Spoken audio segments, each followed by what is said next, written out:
여자는 남자의 청혼을 거절했다. 그 이유는 이 남자가 로맨스 소설세 게이 남주인공이기 때문이다. 남주와 여주는 만난다. 그리고 사랑에 빠진다. 이것이 이세 개의 절대적인 법칙이다. 하지만 여자는 이 소설에서 이름 없는 조연일 뿐이다. 계약으로 만들어진 이 하이힐을 신어도 여전히 조연일 뿐이다. 여자의 이름은 시에라다. 레루 아벡 작가의 이름 없는 딸이다. 얼마 지나지 않아 계모에게 늙은 귀족과의 결혼을 강요받는다. 체도란 드백작, 그의 세 번째 부인이 되기 위해서다. 바로 그때 한 남자가 그녀를 찾아온다. 그녀와 약혼하겠다고 말한다. 그는 제국 4대 공작가 중 하나인 노크턴 공작가의 주인 애슈트 노크턴. 그는 약혼녀가 필요했다. 청혼은 몹시 갑작스러웠고 로맨틱함과는 거리가 멀었다. 하지만 시에라에게는 그것을 로맨스에 가까운 경험이었다. 그가 모두 가동경하는 완벽한 신랑이었기 때문이다. 하지만 그녀는 결국 거절했다.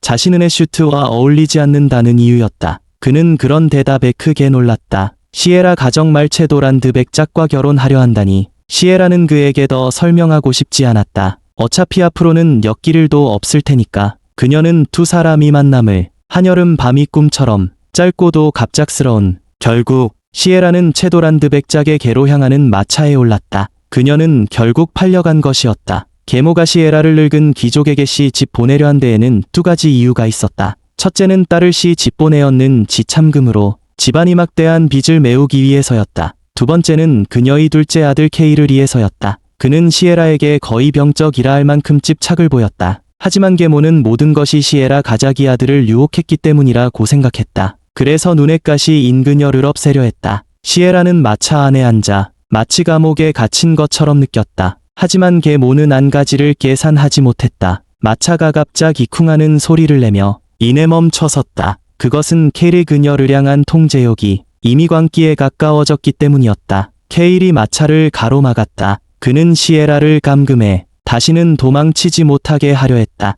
시에라는 무너져 내렸다. 큰 소리로 외치며 케일에게 꺼지라고 소리쳤다. 케일의 얼굴에는 분노가 어려 있었고 분노로 가득 찬 두 눈에는 극도로 위험한 폭풍이 소용돌이치고 있었다. 다음 순간 마차 안에는 핏빛만이 남았다. 시에라는 공포에 질려 눈을 떴고 자신이 부드러운 큰 침대 위에 누워있음을 알았다. 그녀를 구한 것은 애슈트 공작이었다. 그는 괴한이 습격하는 것을 보고 나서 서구했다고 말했다. 그녀를 가문 소유의 별저로 데려왔다고 했다. 시에라는 그에게 감사를 표했다. 하지만 그녀는 애슈트가 거짓말을 하고 있음을 알았다. 두 사람은 오래전 사교 모임에서 만난 적이 있었기 때문이다. 그래서 애슈트는 분명히 알고 있었다. 그 괴한이 누구인지, 그리고 그 사람이 자신과 어떤 관계인지도. 애슈트는 시선을 들어 그녀를 바라보며 복잡한 표정을 지었다. 그리고 입을 열어 그녀에게 말했다. 예전에 했던 제안은 아직 유효하다고. 그는 시에라가 가문에서 벗어날 방법을 찾고 있다는 것을 알고 있었다. 애슈트는 자신이 그녀를 고통에서 구해줄 수 있다고 생각했다. 시에라는 그에게 물었다. 자신이 습격당했을 때 그는 정말 우연히 지나가던 것이었을까? 애슈트는 정면으로 대답하지 않았다. 하지만 그는 현재 시에라의 처지를 잘 알고 있었다. 그리고 지금의 곤경에서 벗어날 방법도 제시할 수 있었다. 즉 애슈트가 사람을 붙여 그녀를 미행했던 것이다. 그는 마치 모든 것을 미리 꿰뚫어 본 듯했다. 뒤에서 몰래 사람을 붙여 감시했고 그 덕분에 그녀는 목숨을 건질 수 있었다. 그녀는 이것을 다행으로 여겨야 할지 아니면 소름 끼쳐야 할지 알 수 없었다. 이것은 분명 가문에서 벗어날 수 있는 방법이었다. 비록 자신에게 어울리지 않는 유리구두를 신어야 하더라도 그녀는 몸을 일으켜 애슈트에게 물었다. 지난번에 말한 계약은 아직 유효한가요? 그렇게 그녀는 노크턴 가문에 발을 들인 신데렐라가 되었다. 가문을 떠나 노크턴 공작저로 들어갔다. 모든 것이 순조롭게 흘러가는 듯했다. 그 일이 일어나기 전까지는 그들이 약혼한 지다 서태째 되던 해 한 여자가 찾아왔다. 루이라는 이름의 소년을 때리고 그는 애슈트가 오랫동안 찾아 헤매던 아이였다. 애슈트는 사실 오래전 제국에 버려진 사생왕자였다. 전 노크턴 공작은 그의 처지를 불쌍히 여겨 몰래 애슈트를 입양했다. 그리고 변년이 흐른 뒤 공작 부부는 둘째 아이에드이 늘어뒀다. 내 식구의 행복은 오래 가지 못했다. 어느 날 공작 부인이 사고로 갑작스레 세상을 떠났고 2살에 불과한 에드인마저 그날 실종되었다. 친부모와 다름없던 양부모를 잃고 애슈트는 가슴이 찢어질 듯 아팠다. 두 사람이 양육에 보답하기 위해 그는 가주가 되어 가문이 짐을 짊어지기로 결심했다. 그렇게 하면 에드윈을 찾은 뒤 순조롭게 자기도 동생에게 넘길 수 있었다. 하지만 제국이 전통에 따라 미혼의 성인 남성은 가주가 될 수 없었다. 그래서 그는 약혼 상대를 물색했고 그 대상이 바로 시에라였다. 그는 시에라가 그의 제안을 거절할 이유가 없다는 점을 노렸다. 그리고 조용히 제자리를 지킬 것이라 생각했다. 이 계약으로 인해 그는 노크턴 가문을 계승하고 지킬 수 있었고 시에라는 매년 정해진 보수를 받을 수 있었으며 그의 보호도 받을 수 있었다. 그리고 이 계약에는 종료 조건이 있었는데 노크턴이 계승자를 찾는 것이었다. 에드윌 루이스 노크턴을 찾은 뒤 당사자가 나비로 계약을 갱신하지 않을 수 있었다. 그리고 그날이 마침내 찾아왔다. 8년 전 실종된 공작가의 아들과 그를 때리고 찾아온 몰락하녀 귀족 카밀리아 미엘 나타난 것이다. 그녀가 바로 이 세계의 여주인공이었다. 카밀리아의 등장은 원작의 시작 부분이었다. 시에라는 힘없이 책상에 몸을 기댔다. 그녀와 애슈트의 계약은 매년 갱신되는데 이제 에드윈이 돌아왔으니 애슈트는 더 이상 계약을 이어갈 필요가 없었다. 그녀는 카밀리아와 에드윈을 별관에 머물게 했다. 집사가 찾아와 그녀에게 물었다. 공작이 없는 사이에 멋대로 외부인을 들일 수 있느냐고. 시에라는 이미 공작께 보고했다고 설명했고 곧 돌아올 것이라고 전했다. 그녀는 어린 시절의 경험 때문에 성인 남성과 단둘이 있는 것을 두려워해 서둘러 자리를 떠났다. 여주인공이 나타난 이상 그녀와 공작의 계약도 끝이 날 것이다. 그리고 그녀는 이 저택을 떠나게 될 것이다. 시에라는 방으로 가서 카밀리아를 찾았다. 펜던트를 그녀에게 돌려주며 공작에게 직접 전하는 게 좋다고 말했다. 이것은 노크턴이 계승자임을 증명하는 유백석 펜던트였다. 노크턴 가문에는 대대로 정화의 힘이 전해져 유백석과 공명할 수 있으며 사술의 오염돼 유백석을 정화한다. 원작이 전개에 따르면 카밀리아가 직접 펜던트를 애슈트에게 건넨다. 그러니 당연히 주인에게 돌려줘야 했다. 두 주인공이 원작대로만 나게 하기 위해서 바로 그때 시에라는 아래층에서 마차 소리를 들었다. 애슈트 갓 돌아온 것이다. 모든 타이밍이 완벽했다. 시에라는 카밀리아와 작별하고 그녀와 공작을 이해 자리를 비켜주었다. 하지만 카밀리아는 왜 그렇게 당황한 얼굴이었을까? 혹시 그녀에게 당장 애슈트를 만나고 싶지 않은 사정이 있는 걸까? 시에라는 자신 이외 부인이라고 느꼈다. 물어봐도 카밀리아가 답하지 않을 수도 있었다. 그래서 다만 너무 거부감이 든다면 공작에게 직접 말해도 된다고 은인을 억지로 몰아붙이지 않을 테니까. 그녀는 이 세계의 여주인공이며 애슈트의 미래의 연인이기도 했다. 누구도 그녀를 소홀히 대하지 않을 것이다. 카밀리아는 멍하니 서 있다가 떠나려는 시에라를 붙잡았다. 그 행동에 과거의 기억이 떠올랐고 무의식적으로 그녀의 손을 뿌리쳤다. 카밀리아는 바닥에 주저앉았고 시에라는 정신을 차리고 사과하며 고의가 아니었다고 설명했다. 그녀는 갑자기 붙잡히는 것에 익숙하지 않았기 때문이다. 그리고 그때 애슈트는 이미 문 앞에 도착해 있었다. 그는 시에라에게도 대체 뭐라고 있느냐고 물었다. 시에라는 원래 쓸데없는 문제를 만들고 싶지 않았다. 하지만 애슈트는 하필이 중요한 순간에 들어왔다. 그녀는 그저 몇 가지 이야기를 나누고 있었을 뿐이라고 설명했고 지금 막 돌아가려던 참이라고 말했다. 애슈트는 안도의 숨을 내쉬었다. 다가와 소식을 듣고 무척 놀랐다고 말했다. 돌아오자마자 그녀를 찾고 있었다고 했다. 하지만 아무도 그녀의 행방을 몰랐다고 했다. 시에라는 당혹스러웠다. 왜 굳이 자신부터 찾은 걸까? 편지에는 더 중요한 일이 적혀 있었는데 왜 그녀를 찾았을까? 그때 카밀리아가 앞으로 나섰다. 겁먹은 듯 조심스럽게 공장님이신가요? 라고 물었다. 그제 애슈트는 그녀를 알아차렸다. 그리고 누구냐고 물었다. 시에라 가입을 열어 말했다. 에드윈 도련님을 때려온 사람이라고. 펜던트 안이 유백석을 미확인했다고 했다. 유백석이라는 말에 애슈트는 마침 내 반응을 보였다. 애슈트는 에드윈이 신분을 확인하기 위해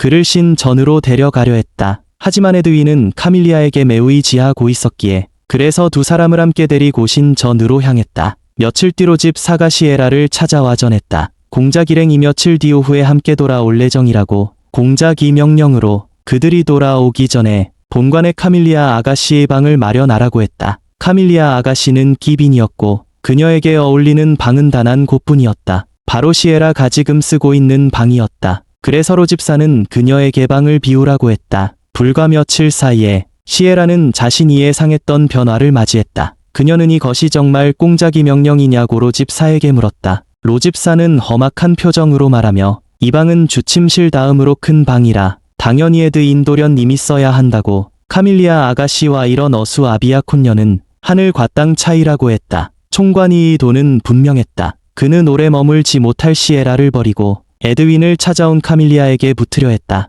비록 그녀가 저택에서 5년을 살았지만 그들에게 그녀는 존재감 없는 유령에 불과했다. 하지만 카밀리아는 달랐다. 그녀는 실종된 도련님을 되찾았고 시에라와는 비교조차 되지 않았다. 그녀는 굳이 카밀리아 아가씨를 핑계로 삼을 필요가 있느냐며 에드인 도련님 깨방을 드릴 거라면 처음부터 솔직히 말하면 됐을 거라고 말했다. 시에라는 에드인 도련님을 위해 방을 비우겠다고 했다. 그리 고문을 닫았다. 하지만 그날 오후에 돌아올 예정이던 애슈트는 끝내 저택으로 돌아오지 않았다. 보안이 일은 처음부터 끝까지 총관이 꾸며낸 이야기였거나 아니면 그 남자가 또다시 돌발 상황에 묶였거나 어느 쪽이든 시에라와는 상관없는 일이었다. 그녀는 혼자서 이런 생각에 잠겨 있었다. 그때 누군 가문을 두드리며 들어왔다. 그 사람은 란슬로였다. 그는 전 노크턴 공작이 재무관이었다. 동시에 시에라와 애슈트의 계약을 관리하고 있었다. 그 역시 에드인 도련님이 살아 돌아왔다는 소식을 들었다.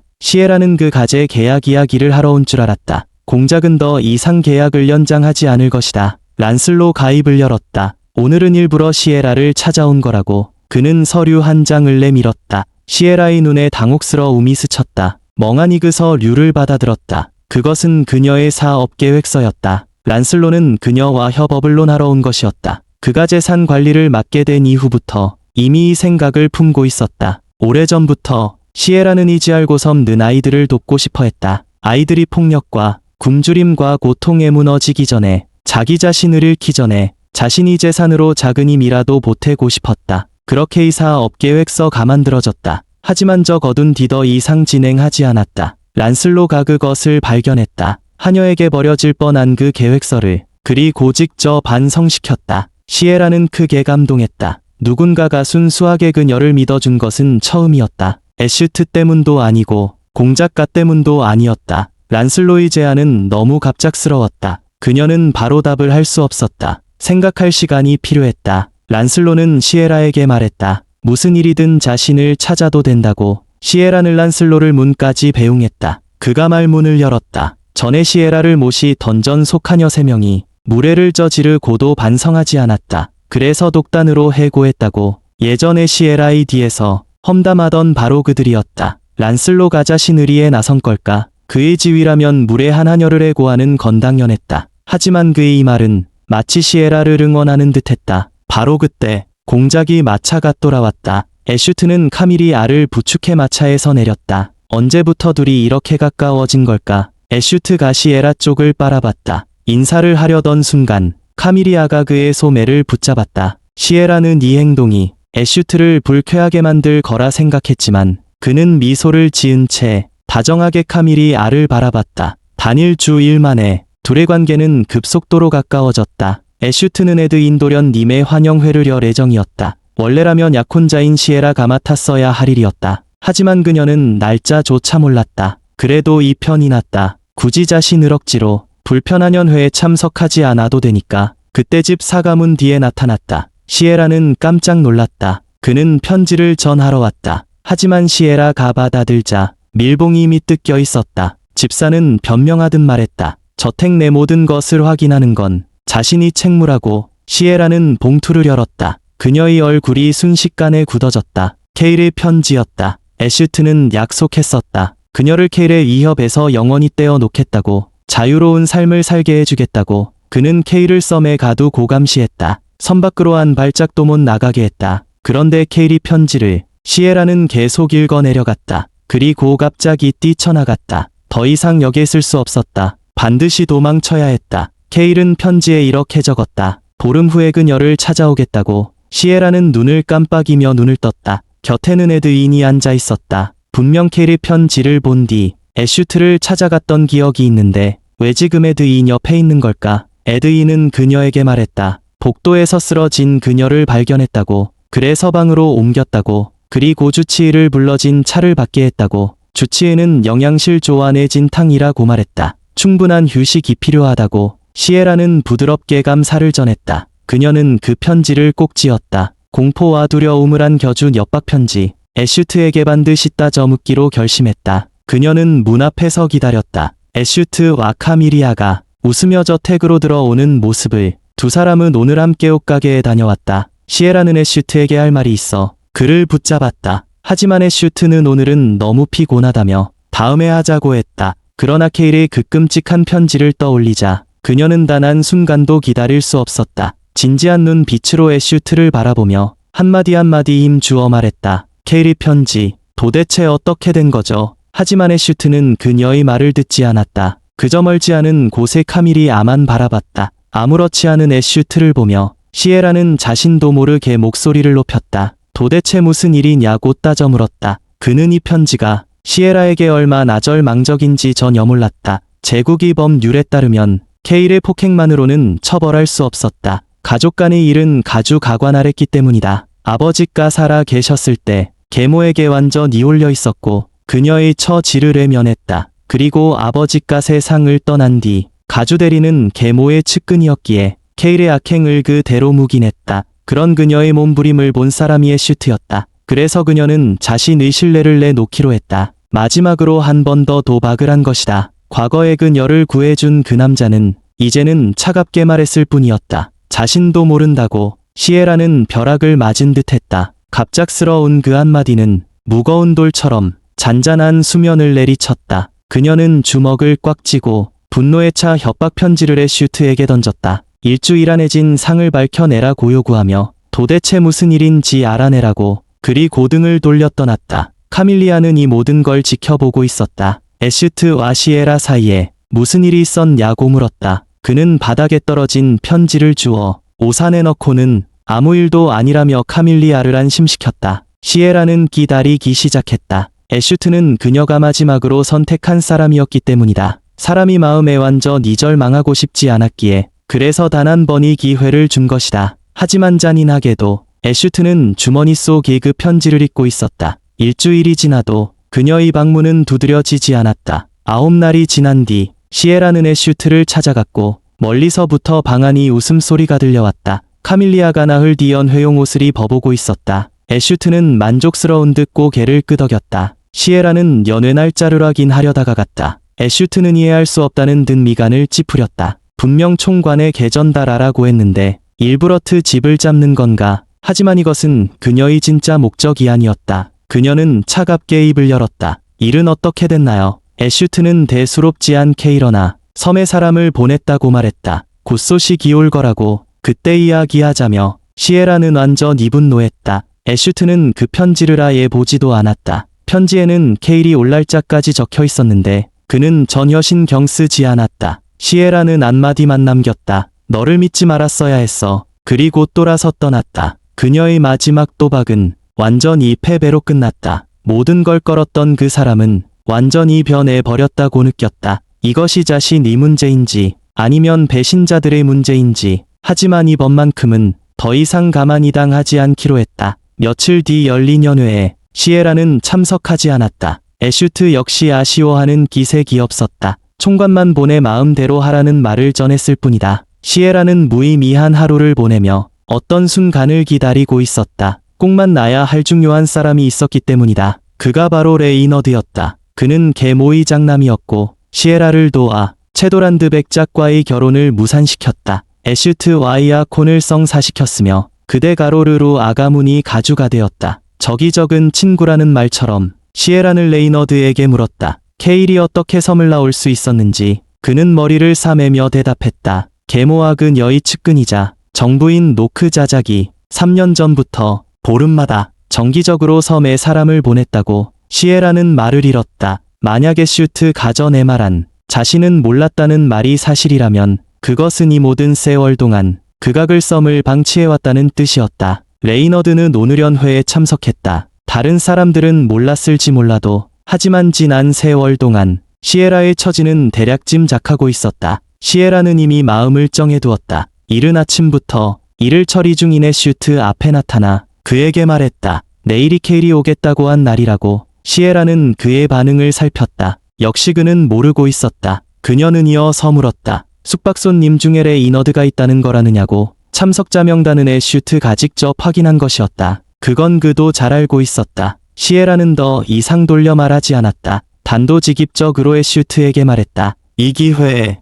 레이너드와 함께 이곳을 떠나겠다고. 시에라의 애슈트에 대한 신뢰는 이미 바닥이었다. 그는 그녀의 신뢰를 배신했기 때문이다. 이제 그녀는 분명히 알고 있었다. 애슈트는 사람을 보면 사람말, 귀신을 보면 귀신말을 하는 자라는 걸. 하지만 계약 내용에 따르면 당사자는 이약자에게 손해배상을 요구할 수 없고 상대가 계약을 파기할 경우에만 언제든 계약 종료를 요구할 수 있었다. 시에라는 매년 갱신할 때마다 전년 2배에 달하는 재산을 받았고 그 대가를 지불한 애슈트는 그 덕분에 자유를 얻었다. 에드윈을 찾기 전까지 집안이 혼인 압박에서 벗어날 수 있었다. 두 사람의 관계는 그 정도였다. 시에라는 더 이상 이 관계의 인간적 인혼기를 기대할 수 없었다. 지금 당장 계약을 깨고 떠나고 싶었지만 애슈트에게도 정리할 시간이 필요할 것이다. 그래서 그녀는 기다리기로 했다. 그녀는 계약서를 애슈트에게 내밀며 협력 종료를 요구했다. 레이너드가 거처를 구하면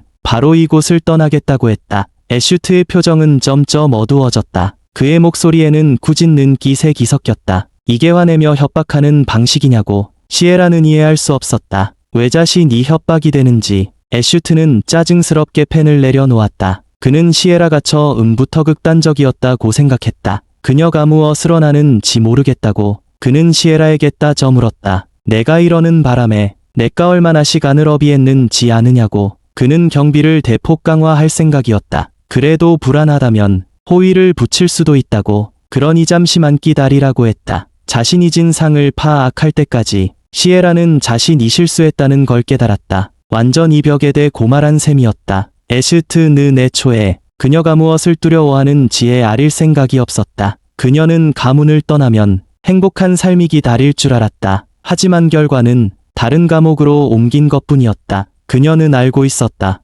애슈트는 곧 자신의 여주인을 만나게 될 거라는 걸. 그래도 최소한 배신자는 아니라고 믿었다. 그래서 계약이 끝나면 조용히 떠나려 했고 서로의 앞날을 축복하려 했다. 하지만 현실은 늘 뜻대로 되지 않았다. 아무도 케일이 돌아올 줄은 몰랐다. 5년 동안의 슈트만 믿어온 시에라는 케일의 문제를 전 부그에게 맡겼다. 그런데 이런 결과가 되고 말았다. 그녀가 얼마나 충격을 받았을까. 이제 그녀는 누구도 믿을 수 없었다. 지금 그녀를 도울 수 있는 걸레이너드뿐이었다. 그녀는 뉴백석 광산의 일부 채굴권을 대가로 내걸었다. 이는 노크턴 가문이 가주의 계대대로 전해진 광산이었다. 유백석에는 정화의 힘이 담겨 있어 그 가치는 막대했다. 유백석 광산 하나만 있어도 일반 형지 1년 수입으로 또는 수익을 얻을 수 있었다. 레이너드는 친동생을 배신하고 가주 자리를 차지한 인물이었다. 이익 앞에서는 혈연 따위는 신경 쓰지 않는다. 하지만 바로 그렇기에 오히려 믿을만 했다. 돈만 있으면 도와주지 않을 리 없었다. 두 사람이 이야기를 나누던 중 근처에 누군가 있었다. 집사 데니스와 카밀리아였다. 둘은 다 소진 아치게 친밀해 보였다. 카밀리아도 그들을 알아차렸고 두 사람은 급히 떨어졌다. 왜 여기에 있느냐며 당황해 물었다. 참으로 적반하장이었다. 오랜만에 큰 오빠와 점심을 먹는 게 뭐가 문제냐고 반문했다. 데니스는 급히 그에게 인사했지만 카밀리아는 전혀 주눅들지 않고 앞으로 나와 레이너드의 팔을 붙잡았다. 방금 방해한 것에 대해 사과했다. 그 순간 레이너드의 상태가 이상해졌다. 그는 멍한 눈으로 넋이 나가 있었다. 마치 무슨 일이 생긴 듯. 그는 머리가 너무 아프다고 말했다. 잠시 쉬고 싶다고. 나머지는 나중에 이야기하자며 그렇게 자리를 떠났다. 그 자리에 시에라만 남았다. 시에라는 일단 방으로 돌아갔고 방 앞에 도착하자마자 에드윈이 그녀를 기다리고 있었다. 하지만 너무 오래 기다린 탓에 에드윈이 다리가 저려 일어설 수 없었다. 시에라는 다가가 그를 도왔다. 에드윈이 다리 이를 보니 빽빽하게 상처가 가득했다. 시에라는 그 상처가 어떻게 된 일이냐고 물었다. 에드윈은 더듬거리며 그냥 놀다 가실수로 다쳤다고만 말했다. 그녀는 몸을 낮추고 인내심 있게 에드윈에게 말했다. 거짓말할 필요 없다고. 내가 도와줄 테니. 에드윈이 눈에는 눈물이 맺혔다. 천천히 카밀리아와 함께한 남자에 관한 이야기를 꺼내기 시작했다. 그 남자는 테드라고 불렸다. 아마도 카밀리아의 친구일 것이다. 그 외에는 그는 그 사람에 대해 아무것도 모른다. 여주인공이 남주를 만나기 전 다른 남자와 함께 살았다니 원작에는 이런 이야기가 없었다. 카밀리아는 이도 적으로 숨겼다. 에드윈이 학대받았던 사실을. 그래서 애슈트는 몰랐던 것이다. 심지어 에드윈을 씻기는 일도 카밀리아가 직접 했다. 시에라는 이해할 수 없었다. 카밀리아가 왜 이렇게 했는지. 목적을 이루기 위해 어린 에드윈이 고통을 무시해서는 안 된다. 그녀는 에드윈을 돕고 싶었다. 그래서 애슈트를 찾아갔다. 에드윈이 다쳤다는 사실을 알렸다. 그의 몸에는 오래된 흉터가 있었다. 가사문 상처도 있었다. 두 다리에 빽빽하게 상처가 나 있었다. 시에라는 그것이 무엇인지 알아차리지 못할 리 없었다. 에드윈 몸에 그 고작은 흔적들은 그녀의 몸에도 조용히 남아 있었다. 채찍 자국이었다. 애슈트의 얼굴은 충격으로 가득했다. 입을 벌렸지만 말이 나오지 않았다. 시에라는 믿지 않는다면 직접 확인해 보라고 했다. 그러면 진 일을 알게 될 것이다. 그리고 아무 망설임 없이 떠났다. 케일이 올 것이라 예고한 날은 이미 지났다. 하지만 그는 나타나지 않았다. 그래서 시에라는 더욱 불안했다. 누구도 케일이 언제 올지 알 수 없었다. 어떤 방식대 알아와레르카모. 그녀는 방 안에 자신을 가두었다. 그동안 에드윈만 이자주 찾아왔다. 나눈 대화는 사소한 잡담뿐이었다. 하지만 몇 년 동안 제대로 얘기하지 못한 사람들에게는 이것이 시에라에게 활력을 주었다. 에드윈은 그녀에게 불평을 털어놓았다. 경호기사들이 계속 자신을 지켜본다고 혼자 있게 하지 않는다며 애슈트 가신 경 쓰기 시작한 모양이었다. 좋은 일이다. 그는 시에라의 영양실 조를 걱정했다. 뇌진탕은 나아졌는지도 물었다. 문 밖에 서 있던 애슈트 가우연이 들었다. 그는 거리낌 없이 뛰어들어왔다. 무슨 의미냐고 물었다. 두 사람을 깜짝 놀라게 했다. 시에라는 한숨을 내쉬었다. 대화를 끊어야 할 것 같다. 그렇지 않으면 에드윈이 놀랄 테니까. 그녀는 에드윈에게 오늘은 먼저 돌아가라고 했다. 내일 정오에 다시 오라고 했다. 에드윈은 고개를 끄덕이며 동의했다. 그가 떠난 후 시에라가 애슈트에게 왜 왔는지 물었다. 섬에서 소식이 온 것이다. 케일은 아마 두 달 전쯤 섬을 탈출한 듯하다. 애슈트는 그를 조속히 체포하고 감금하겠다고 약속했다. 앞으로 엄격히 감시할 것이다. 그리고 에드윈에 대해서도 앞으로 더 신경 쓰겠다고 했다. 시에라는 조용히 듣고 있었다. 한마디도 하지 않았다. 애슈트는 그녀의 불만을 알아차렸다. 솔직히 말하라고 했다. 시에라는 힘없이 고개를 들었다. 말해봤자 무슨 소용이랴. 이전에는 아무런 이상을 느끼지 못했나. 방을 바꾸고 연회에 참석하지 않고 하녀들을 내쫓았다. 이 모든 건 집 사말이겠지. 그녀는 에드워드에게 묻는다. 이상하지 않나요? 분명히 이런 일들은 한 적이 없는데. 하지만 그는 무슨 일이 있었는지 단 한 번도 묻지 않았다. 에드워드는 이제 알아야 한다. 그의 무관심과 소홀함이 어떤 결과를 초래했는지. 어느 화창한 날 레나드가 시에라를 찾아왔다. 지난번에 그랬는 지 자신도 모른다고 말했다. 그저 거기를 떠나야 한다고 느꼈다. 머리가 아픈 것도 그래야 풀린다고. 이 일은 확실히 의문점이 많다. 하지만 시에라는 지쳐 더 이상 파헤치고 싶지 않았다. 더 이상 나무리 헤아려고 나서고 싶지 않았다. 그녀는 레나드에게 말했다. 지금 당장 여기서 떠나고 싶다고. 함께 할 수 없다면 혼자라도 괜찮다고. 레나드는 그렇게 멀지 않은 집을 몇 곳 찾았다. 시에라가 선택했다. 결국 그녀는 한국은 처집을 선택했다. 내일 밤에는 옮길 계획이었다. 곧 그녀는 방으로 돌아가 짐을 정리했다. 남은 일은 애슈트 간에 이어쩔 수 없이 저택을 떠나게 만드는 것. 카밀리아에게 외출할 이유만 만들어주면 애슈트는 자연스럽게 따라 나올 것이다. 시에라 가방 문을 열자마자 문 앞에만은 파란 장미가 놓여 있었다. 케일의 소행이었다. 그가 나타났다. 시에라는 갑자기 얼굴이 창백해졌다. 안 된다. 자신이 그에게 붙잡히면 안 된다. 에드윈이 그녀를 찾아왔다. 이렇게 많은 파란 장미를 보고 어디서 시작해야 할지 몰랐다. 시에라는 자신이 미칠 것만 같았다. 하지만 에드윈이 곁에 있었다. 그녀는 쓰러질 수 없었다. 그녀는 다른 곳으로 이동해 이야기하기로 했다. 그녀와 에드윈은 응접실로 이동했다. 에드윈은 걱정스러운 눈빛으로 그녀를 바라보았다. 그녀에게 불편하면 반드시 말하라고 했다. 관심을 받는 것이 이렇게 기쁜 일이라니. 비록 조금 낯설지만 마음이 한결 평온해진 느낌이었다. 에드윈은 저녁 식사를 마친 후 곧 그녀의 방으로 향했다.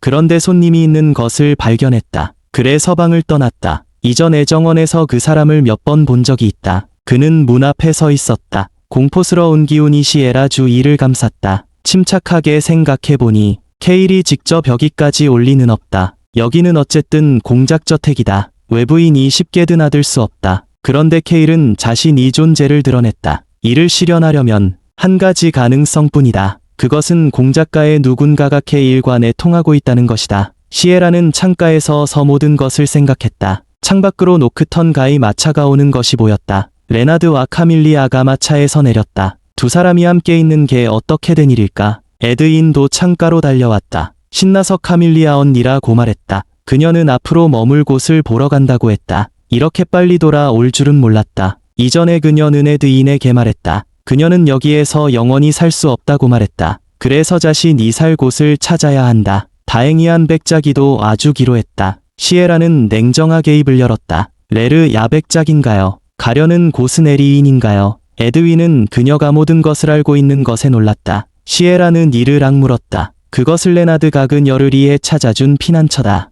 다음 날 아침, 에드윈이 다시 시엘라를 찾아왔다. 그녀에게 보고를 했다. 카밀리아는 이른 아침부터 집을 나섰다. 요즘 거의 매일 나간다. 시엘라는 이해할 수 없었다. 카밀리아는 도대체 무슨 속셈일까? 그녀가 저택에 처음 왔을 때 에드윈을 잘 챙기는 것 같았다. 하지만 이제 거의 신경 쓰지 않는다. 게다가 최근 그녀의 움직임이 자신과만이 겹친다. 이점이 그녀를 매우 신경 쓰이게 했다. 그녀는 에드윈에게 편지 전달을 부탁했다. 란슬로에게 연락해야 했다. 손에 있는 광산 과별장은 모두 그가 관리하고 있으니까. 시엘라는 그가 빨리 올 수 있기를 기도했다. 이 세상에 태어난 이상 살아남기 위해 방법을 찾아야 한다. 먼저 여기서 떠나야 한다. 호위병을 고용해 보호하게 한다. 시엘라는 이미 마부에게 짐을 싣고 나갈 마차를 준비하게 했다. 모든 준비가 완료되면 즉시 떠날 수 있다. 오후, 시엘라는 혼자 복도를 꺼내렸다. 그녀는 애슈트와 카밀리아가 이야기하는 것을 보았다. 카밀리아가 그에게 작별을 고했다. 자신은 여기서 떠나겠다고 말했다. 자신은 여기에 어울리지 않는다고. 하지만 애슈트는 진지하게 말했다. 그는 카밀리아가 이 집의 여주인이 되길 바란다고 했다. 그 말을 들은 시엘라, 눈빛이 어공을 향하 고멍해졌다. 세상에 대한 감각을 잃은 듯했다. 애슈트는 그녀에게 냉정했는데 그녀의 가슴 아픈 애침을 철없는 투정으로 여겼다. 그렇다면 나는 도대체 뭐지? 이럴진데 왜 계약 종료에 반대했는가? 그는 둘과의 관계도 제대로 정리하지 못하고 다른 사람에게 청혼하러 간 것이다. 그는 그 거대한 재산을 차지하려는 것일까? 시엘라는 복도를 미친 듯이 오락가락했다. 갑자기 누군가에게 붙잡혔다. 레너드였다. 이전에 그의 마차를 타고 떠나기로 했는데 왜 갑자기 마음을 바꾼 거지? 시엘라는 그의 손을 뿌리쳤다. 차갑게 웃으며 이미 다 알고 있다고 말했다. 그가 카밀리아와 함께 에리인에 갔다고. 레너드가 설명했다. 확실히 그 여자와 에리인에 갔다. 하지만 애 갔는지는 전혀 기억하지 못했다. 거기서 무엇을 했는지도 기억하지 못했다. 시엘라는 이미 신경 쓰지 않았다. 그의 설명을 끊었다. 몸을 돌려 떠났다. 시엘라는 마차를 타 고백작 저택을 떠났다. 마차가 멈추자 그녀는 차에서 내렸다. 마부에게 잠시 후 돌아올 거라고 말했다. 시엘라는 시내은행으로 향했다. 들어가자마자 거구이 남자가 다가왔다. 무슨 업무를 보려는 거냐고 물었다. 시엘라는 그저 두려웠다. 혼자서는 여전히 극복할 수 없었다. 성인 남성을 마주한 두려움. 그때 한 여자가 다가왔다. 그녀는 수석 직원 제니퍼였다. 어떤 필요가 있으면 모두 그녀에게 말하면 된다. 시엘라는 돈을 좀 인출하고 싶었다. 제니퍼가 그녀를 창구로 안내했다. 그리고 이틀 후에 다시 오면 된다고 말했다. 게다가 시엘라에게 한 알을 건넸다. 필요하면 여기에 오면 된다고. 용병 길드의 주소였다. 제니퍼는 여기 가확실히 실력 있다고 소개했다. 또한 믿을만하다고. 이 은행은 그들과 협력하고 있다. 남자 용병뿐만 아니라 능력 있는 여성 용병도 많다. 이 길드의 길드장 테일러는 정의감이 강한 여성이다. 손님이 직접 말하지 않아도 손님이 어려움을 민감하게 파악할 수 있다. 시엘라는 매우 감사했다. 큰 문제 하나를 해결하는데도 움댔다. 이후 그녀는 주소를 따라 길드로 갔다. 회장 테일러를 찾았다. 시엘라는 그녀에게 케일에 관한 모든 것을 이야기했다. 그리고 믿을 만한 사람이 필요하다고 말했다. 자신을 보호할 수 있는 테일러는 3명의 여성 용병을 추천했다. 그중 2명은 쌍둥이였다. 그녀들은 모두 뛰어난 검사였다. 계약 기간은 자신이 안전하다는 것을 확인할 때까지였다. 시엘라는 외부 세계가 이렇게 아름답다니 생각지도 못했다. 그녀는 그 쌍둥이를 선택했다. 짧은 머리의 니나, 그리고 높은 포니테일이 레나. 시엘라는 레나를 여관에 배치했다. 돈과 짐을 지키게 했다. 이틀 후 그녀는 공작저택을 떠날 것이다. 완전히 정리하기 위해 그녀는 노크턴 공작가로 돌아가야 했다. 저녁 시엘라는 니나와 함께 먼저 공작저택으로 돌아왔다. 집사 데니스 가급히 달려왔다. 왜 아무 말 없이 떠났냐고 크게 질책했다. 이는 그에게 큰 문제를 일으켰다. 그가 시엘라에게 다가오기 전에 니나는 한 손으로 그를 단단히 붙잡았다. 힘껏 바닥에 내던졌다.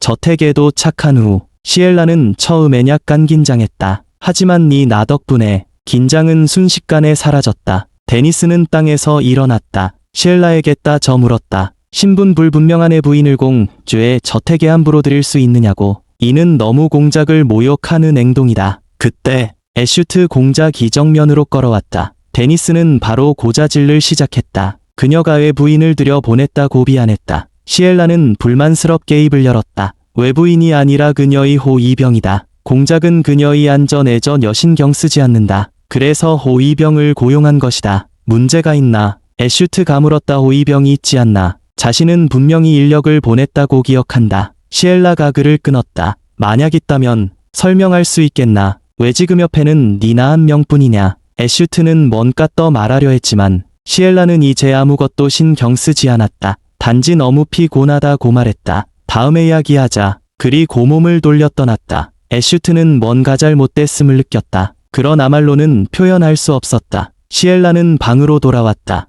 니나와 함께 주방에서 직접 가져온 저녁을 먹었다. 그리고 그때 문 밖에서 노크 소리가 들렸다. 레너드였다. 니나는 말해주었다. 보고 싶지 않으면 자신이 쫓아낼 수 있다고. 시엘라는 거절했다. 니나는 문을 열러갔다. 하지만 레너드를 들이지 않았다. 그는 사과하러 왔다. 배신이나 쏘 김수를 쓸 생각은 없었다. 시엘라는 그가 마지막으로 뭔가 말할 줄 알았다. 그러나 별 중요하지 않은 말이었다. 레너드는 그녀가 전혀 듣지 않자 위협하며 그녀에게 가족이 주인을 잊지 말라고 했다. 지금의 시엘라는 더 이상 약하지 않다. 남에게 의지할 수밖에 없는 존재가 아니다. 그녀는 담담히 알았다 라고 말했다. 니나에게 손님을 보내게 했다. 레너드를 밖에 두었다. 서재에서 애슈트는 업무를 처리하고 있었다. 하지만 마음속에는 방금 전 시엘라의 냉정한 말뿐이었다. 그녀가 말한 톤은 지친 사람처럼 더 이상 아무것도 신경 쓰지 않겠다는 듯했다. 하지만 그래서는 안 된다. 늘 바빴던 것은 애슈트였다. 시엘라는 방에서 아무것도 하지 않았다. 만약 켈 때문에 예민해진 것이라면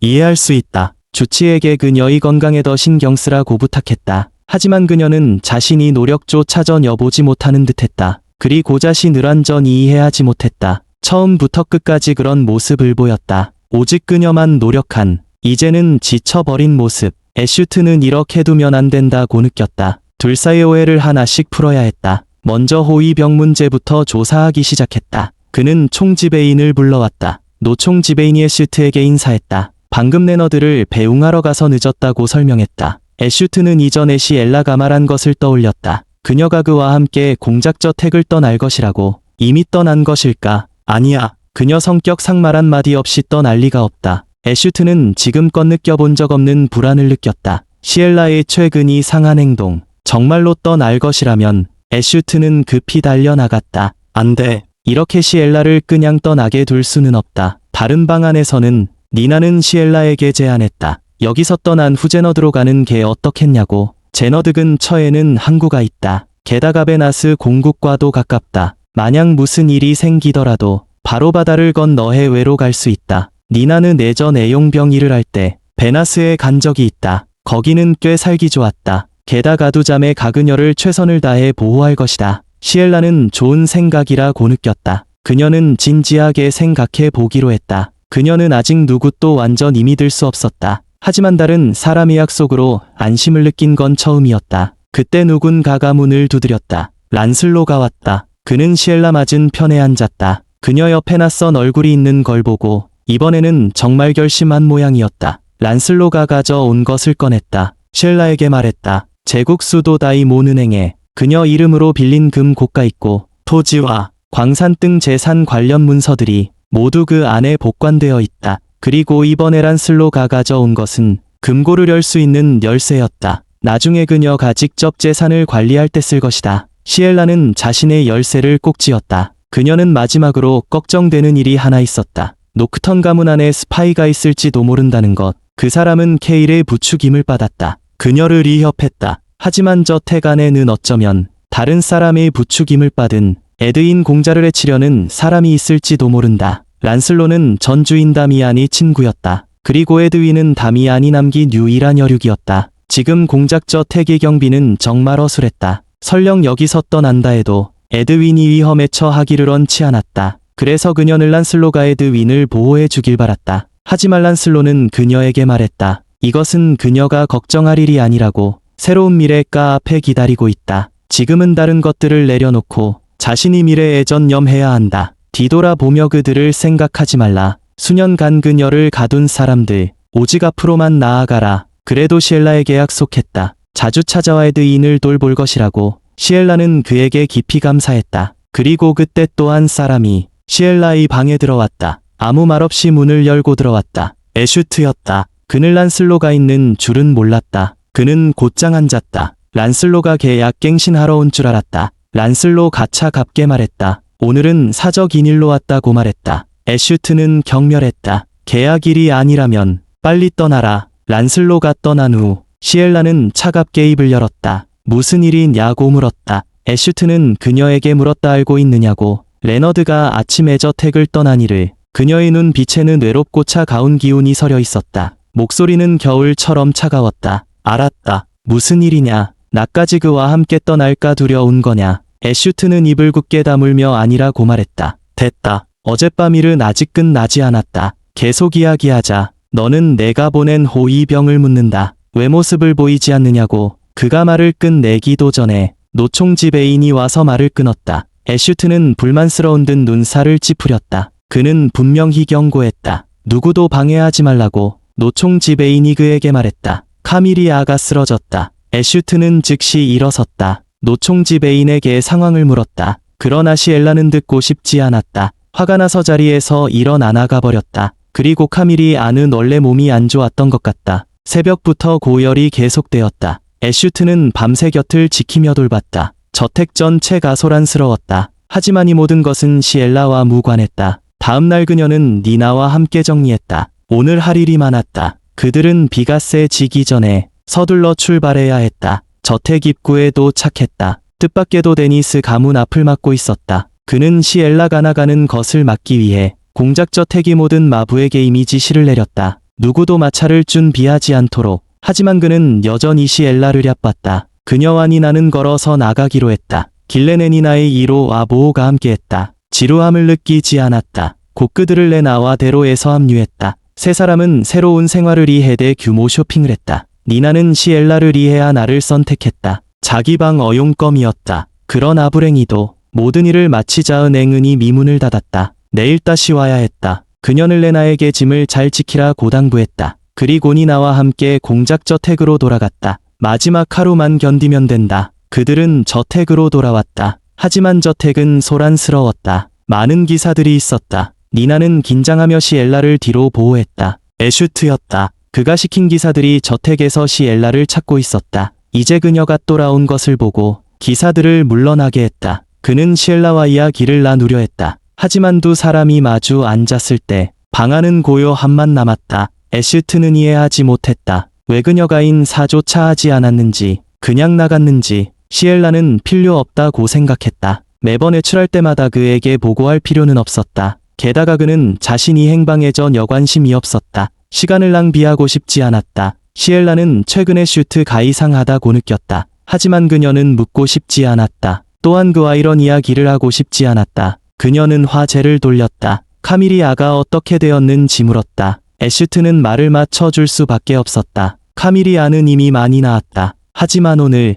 집사가 발견했다. 에드윈도 복도에서 쓰러졌다. 다행히 일찍 발견했다. 의사 가제 때 왔다. 하지만 에드윈은 시엘라의 침실 문 앞에서 쓰러졌다. 시엘라는 미소 지었다. 눈에는 온기가 전혀 없었다. 냉정하게 입을 열었다. 너는 내가 그를 해쳤다고 의심하는 거냐? 오늘 그렇게 많은 기사를 보낸 것도 이상하지 않군. 정말 어리석다. 애슈트는 그녀가 무슨 말을 하는지 이해하지 못했다. 시엘라는 계속 말을 이었다. 자신은 얻기 위해서가 아니다. 그의 신뢰와 친근함을, 그래서 그에게 에드윈이 학대받았다는 사실을 알린 것이 아니다. 이는 저택 전체에서 그녀를 제외하며 아무도 에드윈을 신경 쓰지 않는다는 의미다. 그녀는 애슈트에게 따져 물었다. 저택에 스파이가 있다는 걸 알고 있느냐고. 애슈트는 이런 일에 대해 전혀 알지 못했다. 시엘라는 그에게 경고했다. 무고한 사람을 의심할 시간에 차라리 저택 안 사람들을 관리하는 게 낫다고. 나중에 후회하지 않도록. 그리고니 나와 함께 떠났다. 그녀는 에드윈의 방으로 향했다. 뜻밖에도 카밀이 아도 있었다. 그녀는 매우 자책하는 것처럼 보였다. 슬픈 눈물을 흘렸다. 그녀는 이전에 에드윈이 학대받은 사실을 숨겼다. 그 외에도 많은 의문점이 있었다. 하지만 이번에는 진심으로 에드윈을 걱정하는 듯했다. 적어도 지금의 눈물은 진심에서 나온 것이었다. 시엘라는 부드럽게 손수건을 건넸다.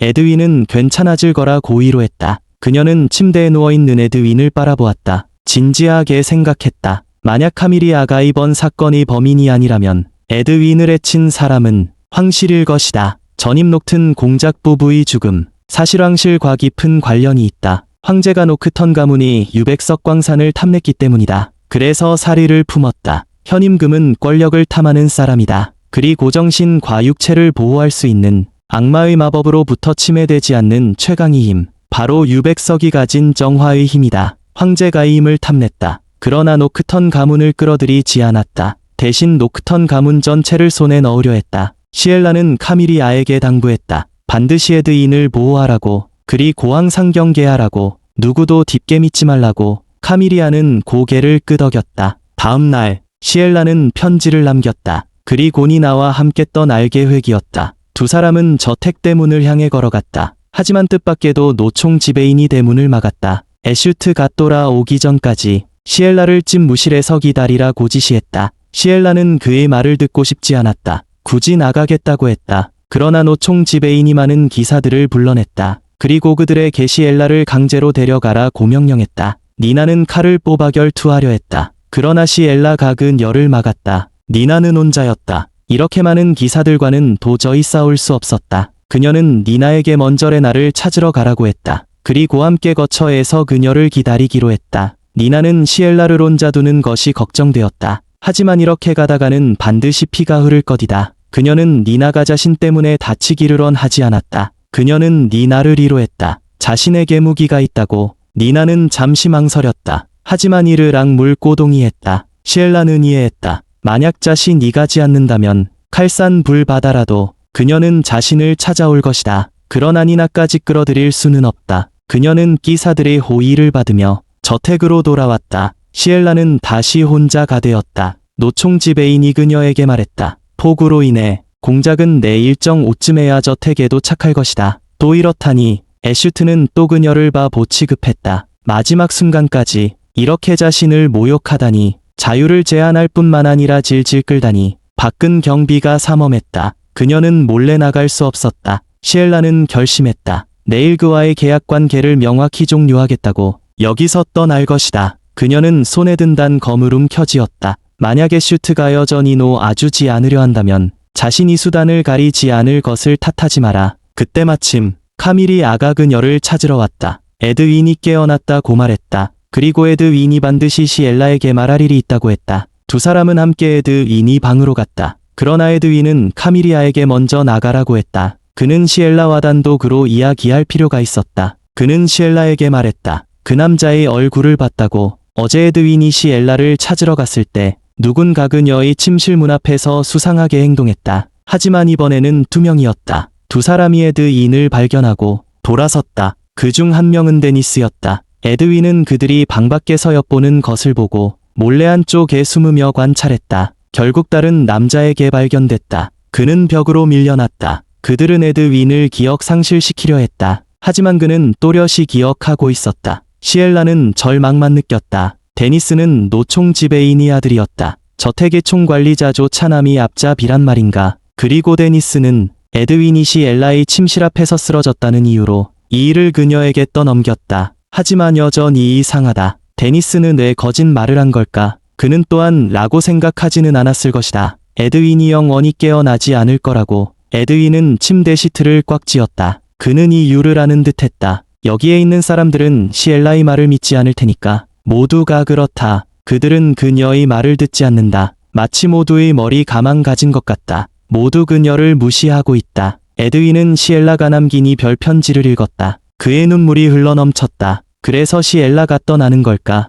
그는 시엘라를 매우 좋아했다. 하지만 바로 그렇기 때문에 에드윈은 그녀를 붙잡아서는 안 된다는 걸 알았다. 만약 계속 격이 남아있다면 반드시 계속 고통받게 될 것이다. 그는 시엘라 누나가 자신을 괴롭히지 않는 곳으로, 그는 단지 시엘라 가행 복하기를 바랐다. 시엘라는 얼굴을 가리고 울었다. 에드윈이 그 말, 마침 내 자신을 위해 살아도 된다고 느끼게 한 듯했다. 다음 이틀 동안 애슈트는 시엘라를 찾아오지 않았다. 그녀는 더 이상 시간을 끌고 싶지 않았다. 직접 그를 찾아가기로 결심했다. 시엘라는 복도에 있었다. 갑자기 누군가 뒤에서 그녀를 잡았다. 카밀리아였다. 시엘라는 몸을 엑돌렸다. 그녀의 손을 뿌리쳤다. 무슨 일이 있는지 나중에 말하라고 했다. 카밀리아는 멍하니 서 있었다. 시엘라는 분명 그녀에게 함부로 만지지 말라고 했지만 그녀는 경고를 전혀 신경 쓰지 않았다. 시엘라는 여기서 더 시간을 낭비할 생각이 없었다. 그러므로 카밀리아를 꾸짖을 필요도 없었다. 그녀는 애슈트의 방으로 갔다. 문을 두드렸다. 성큼성큼 애슈트 앞에 다가갔다.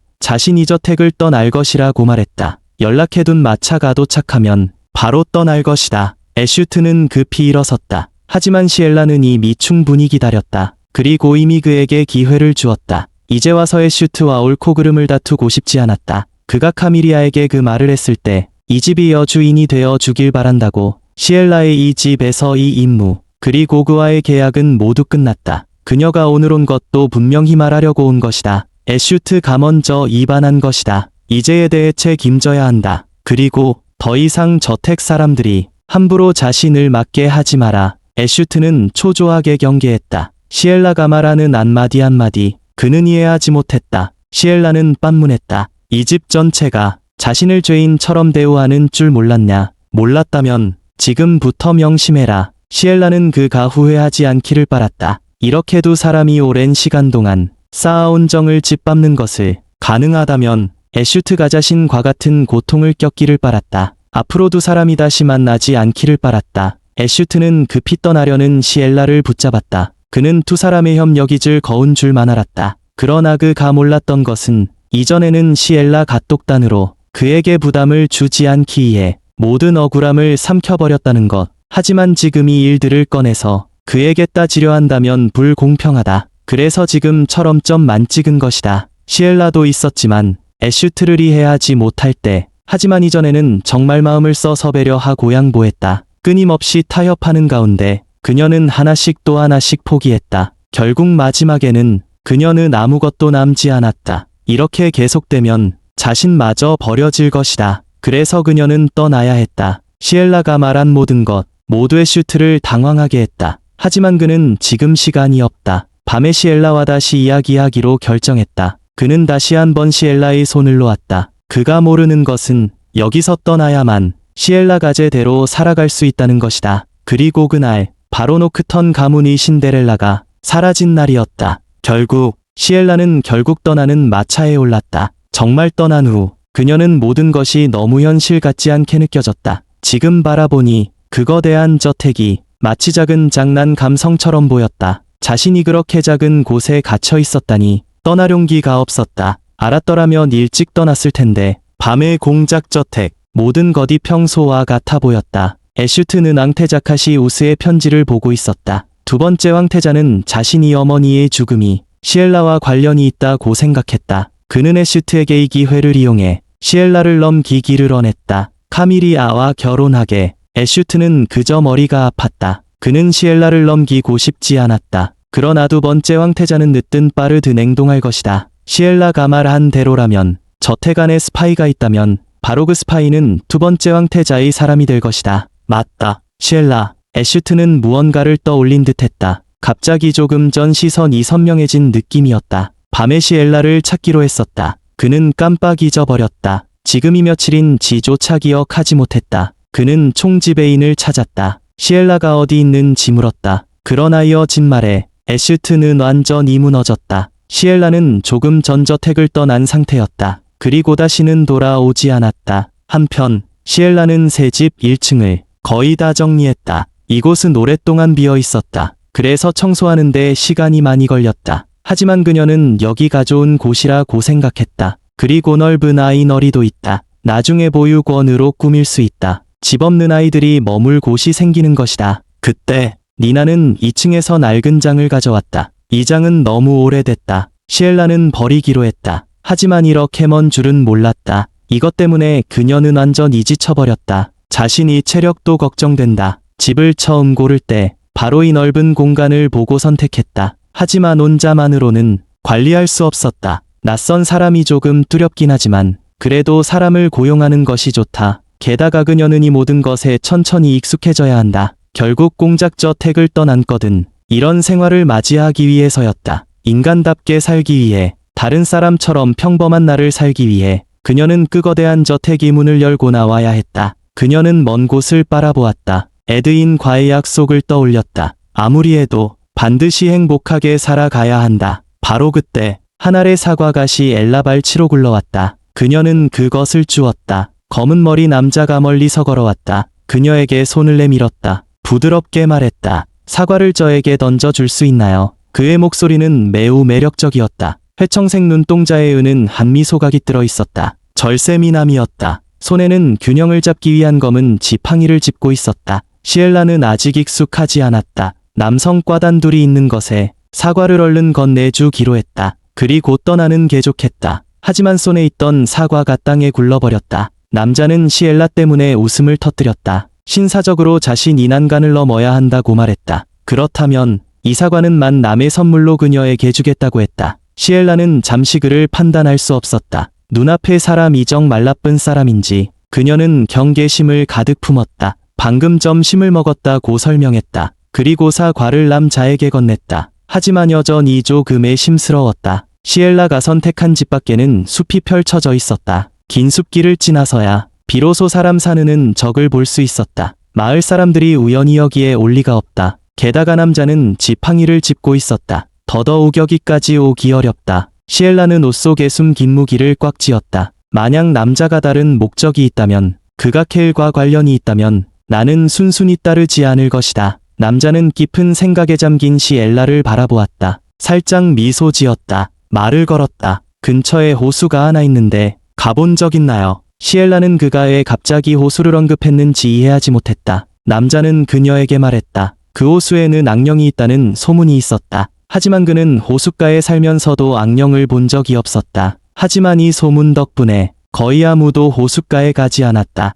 덕분에 그곳은 깨끗하고 아름다웠다. 그 호수는 여기에서 매우 가까웠다. 그는 시엘라에게 가서 보자고 권했다. 저쪽 오솔길을 따라 걸으면 금세 도착할 수 있다. 시엘라는 남자가 자신 이경계심을 알아챘음을 깨달았다. 그는 자신에게 말하는 것이었다. 그는 바로 이 근처에 산다고. 그래서 이렇게 자연스럽게 자신의 심을 풀어준 것이었다. 남자는 이 근처에 사람이 살지 않는다고 생각했다. 그는 이전에 이 근처에서 산책하는 것을 특히 좋아했다. 시엘라는 잘 알고 있었다. 신체가 불편한 사람은 마음도 깊게 상처받는다. 다리가 불편한 사람에게는 안전하게 돌아다닐 수 있는 곳이 매우 드물다는 것을 그녀는 남의 마음속이 안식을 빼앗고 싶지 않았다. 그녀는 남자에게 말했다. 울타리 밖에서 자유롭게 돌아다녀도 된다고. 두 사람은 이웃이 되었다. 남자는 살짝 미소 지었다. 자신을 소개했다. 그는 오타 비크토라고 했다. 두 사람은 이름을 교환했다. 두 사람은 여기서 헤어지기로 했다. 오타가 돌아서려는 순간 시엘라는 자신이 서랍장을 끝쪽에 두었다는 걸 깨달았다. 그녀는 조심해라고 외쳤다. 하지만 이미 늦었다. 오타는 단단히 땅에 넘어졌다. 보기에는 매우 아파 보였다. 하지만 입으로는 괜찮다고 말했다. 시엘라와 나는 오타를 때리고 돌아갔다. 이런 상황에서 오타를 혼자 보내지는 못했다. 그녀는 매우 미안하게 느꼈다. 모두 자기 때문에 오타가 다친 것이다. 오타는 걱정하지 말라고 했다. 분명 방금 전에는 많이 아팠지만 지금은 태연하게 행동한다. 아마도 감정을 억제하는 데 익숙해진 듯하다. 그때 한 사람이 뛰어들었다. 큰 소리로 외치며 괜찮으신가요? 시엘라는 그가 돌봄을 받고 있는 걸 보고 니나와 함께 인사하고 떠났다. 두 사람이 떠난 후 한 사람이 검은 머리 남자 앞에 무릎을 꿇었다. 검은 머리 남자의 진짜 정체는 사실 이멜로스 제9의 황태자 오타의 스타 비크토르 에몬드. 그의 앞에 있는 사람은 부하 트리스탄이다. 오타의 스타는 조사 결과가 어떤지 물었다. 트리스탄은 모든 것이 맞다고 보고했다. 당신이 다리에 마법을 건 그 여성 마법사가 사라진 시간, 둘째 황자가 여자를 보낸 시간과 노크턴 가문에 완벽하게 일치했다. 카시우스는 그 여자를 성공적으로 이용했다. 노크턴 공작가를 함정에 빠뜨렸다. 공작은 그 여성에게 현혹되었다. 그래서 시엘라를 쫓아냈다. 그리고 카시우스의 목적은 애슈트를 묶는 것이다. 이후 시엘라에게 손을 대려 했다. 오타의 스타는 이 모든 것을 생각했다. 하지만 시엘라는 그를 기억하지 못하는 듯했다. 그들은 어렸을 때 잠깐만 난 적이 있었다. 한편 랜슬로가 시엘라를 찾아왔다. 그는 시엘라가 이사 나온 후의 모습을 보았다. 완전히 달라진 시엘라를 보고 그녀가 제나드로 온 것은 정말 좋은 결정이라고 생각했다. 여기는 매일 수만 명이 오가는 항구 도시였다. 새로 이사 온 사람이 누구인지 아무도 신경 쓰지 않는다. 누군가 갑자기 사라져도 아무도 관심을 가지지 않을 것이다. 오늘 랜슬로가 온 이유는 시엘라가 한 사람을 만나길 바라기 위해서였다. 그 사람은 내 친구였다. 시엘라는 크게 놀랐다. 그녀는 랜슬로를 애슈트를 통해 알게 되었다. 랜슬로가 그녀의 애친구를 알다니 전혀 예상치 못했다. 문을 열었을 때 시엘라는 곧바로 알았다. 온 사람은 엘렌이었다. 그녀는 뉴모의 딸이었다. 시엘라와 어릴 적부터 함께 자란 유일한 친구였다. 그러나 이후 계모 비앙카가 집에 들어왔다. 집안이 시엘라 친모와 관련된 모든 사람들을 몰아냈다. 그리고 무작정 집 밖으로 내쫓았다. 그뿐만 아니라 유모와 헬렌을 죽이려고 했다. 두 사람은 감격스레 서로를 껴안았다. 시엘라는 헬렌이 살아있다는 것을 예상치 못했다. 다시 만날 수 있어 정말 기뻤다. 랜슬로는 헬렌이 오빠였다. 그녀의 어머니는 돌아가신 뒤 펠람 작과 재혼했다. 이는 이조르 대왕녀가 연결해준 것이다. 이조르 대왕녀는 3년 전에 돌아가셨다. 헬렌은 왜 이조르 대 가자신을 도왔는지 몰랐지만 그러나 그녀는 분명히 알고 있었다. 이조르 대 가비앙카에게 박해받던 자신과 어머니를 보호했다. 헬렌은 시엘라에게 세상에 남은 유일한 가족이었다. 헬렌은 그녀에게 말했다. 자신이 어머니도 세상을 떠났다고. 아마도 지난 몇 년간이 바쁜 생활 때문일 것이다. 시엘라는 매우 슬펐다. 헬렌이 어머니가 그녀의 어린 시절을 지켜주었다. 이제는 그녀가 천국에서 행복하길 바랄 수밖에 없다. 다음 날 아침, 헬렌이 이른 아침부터 시엘라가 씻을 수 있도록 물을 가져왔다. 시엘라는 그녀를 막았다. 헬렌은 이전에 시엘라 때문에 거의 목숨을 잃을 뻔했다. 그런데 어떻게 여전히 변함없이 자신에게 대해줄 수 있는 걸까? 시엘라는 죄책감과 미안함 때문에 자신에게 화가 났다. 헬렌에게 자신이 일은 스스로 하겠다고 말했다. 헬렌이 자신이 하인처럼 할 필요는 없다고 헬렌은 시엘라에게 말했다. 단지 그녀 곁에 있고 싶을 뿐이라고. 가장 오래된 친구로 남고 싶다고. 시엘라는 감동했다. 헬렌은 분명 돌아갈 집이 있었다. 그리고 그녀의 가족이 함께 할 수 있었다. 그 집에서는 어떠한 위협도 받지 않아도 되었다. 편하게 일상을 보낼 수 있었다. 랜슬로는 제나드 중심 가의 집을 빌렸다. 그녀의 안전을 확인하기 위해서였다. 그리고 보유 권 운영을 위해서였다. 그녀는 헬렌의 손을 꼭 잡았다. 두 사람 모두 기뻤다. 그러나 시엘라가 모르는 곳에서 위험이 은밀히 다가오고 있었다. 이후인 나날, 헬렌관이 나감에 일다투고 떠들었다. 시엘라는 이전에 둘이 잘 지낼 수 있을지 걱정했다. 본이 기우였던 모양이다. 하지만 니나는 시엘라에 대한 과도한 보호로 이미 며칠째 계속되고 있었다. 이 며칠 동안 니나는 돈을 받았다는 이유로 시엘라가 다양한 작은 일을 할 권리를 빼앗았다. 아마 헬렌이 시엘라의 과거 일을 내기에 줘서 그런 듯하다. 하지만 그녀는 겉으로 드러내지 않았다. 시엘라는 그 점에 대해 매우 고마워했다. 그래서 대대한 협조하려 했다. 그녀는 밖에 산책을 가기로 했다. 시엘라는 헬렌을 더 걱정하게 하고 싶지 않았다. 그래서 그녀는 잘 살아야 했다. 시엘라는 정원 속을 걷고 있었다. 무심코 울타리 옆으로 걸어갔다. 이번에는 또 오타스테아를 만났다. 두 사람은 인사를 나눴다. 시엘라는 그의 다리 부상을 걱정하며 물었다. 오타스테아는 미소를 지으며 거의 나았다고 대답했다. 그는 최근 어떻게 보답할지 연구 중이었다. 시엘라는 급히 괜찮다고 말했다. 결국 자신 이 선반을 거기에 두었기 때문이다. 그녀는 산책을 계속하기 위해 떠나려 했다. 오타스테아가 그녀를 막았다. 그는 방금 시엘라가 근심어린 표정을 짓는 것을 보았다. 자신이 다가온 것도 눈치채지 못했다. 그녀에게 고민을 나누고 싶은지 물었다. 시엘라는 낯선 사람에게 자신이 과거를 털어놓고 싶지 않았다. 이전에 자신에게 생긴 두려움, 전혀 공감하지 못한 애슈테로 충분했다. 그러나 오타스테아는 말했다. 바로 두 사람이 우연히 만났기 때문에 이 관계는 잠시뿐이다. 그래서 서로에게 마음을 열 수 있는 것이다. 그는 솔직하게 시엘라에게 말했다. 두 사람이 관계를 가까워지게 하고 싶다고. 두 사람은 서로에게 유일한 이웃이다. 만약 관계를 자류지할 수 있다면, 위기 때 서로도 울 수 있다면 서로 안심할 수 있다. 시엘라는 그의 말이 일리가 있다고 느꼈다. 자신에게 일어난 모든 일을 그에게 이야기했다. 두 사람은 점점 저녁까지 이야기를 나누었다. 오타스테아는 그것을 듣고 시엘라에게 경호원을 더 고용하라고 권했다. 두 사람이 함께 중앙 가이 용병 길드를 갈 수 있다. 그녀가 생각하고 있을 때 헬렌이 다가왔다. 시엘라가 계속 돌아오지 않아 헬렌은 걱정으로 마음이 급했다. 그녀는 눈앞의 남자를 나서 바라보았다. 그는 바로 호숫가에 살며 시엘라와 친하게 지내온 남자였다. 오타스테아가 먼저 헬렌에게 인사했다. 그 후 시엘라는 헬렌과 함께 그에게 작별 인사를 했다. 떠나기 전에 오타스테아에게 빌린 손수건에 감사했다. 씻은 후 다음에 다시 돌려주겠다고 약속했다. 오타스테아는 다음만 남을 더 기대했다. 말하자면 시엘라가 그와 대화할 때 불편하지 않았다. 처음에는 확실히 경계했다. 하지만 그와의 교류 감안해지면서 그에 대한 경계가 많이 줄었다. 그리고 대화할 때 전혀 어색함이 없었다.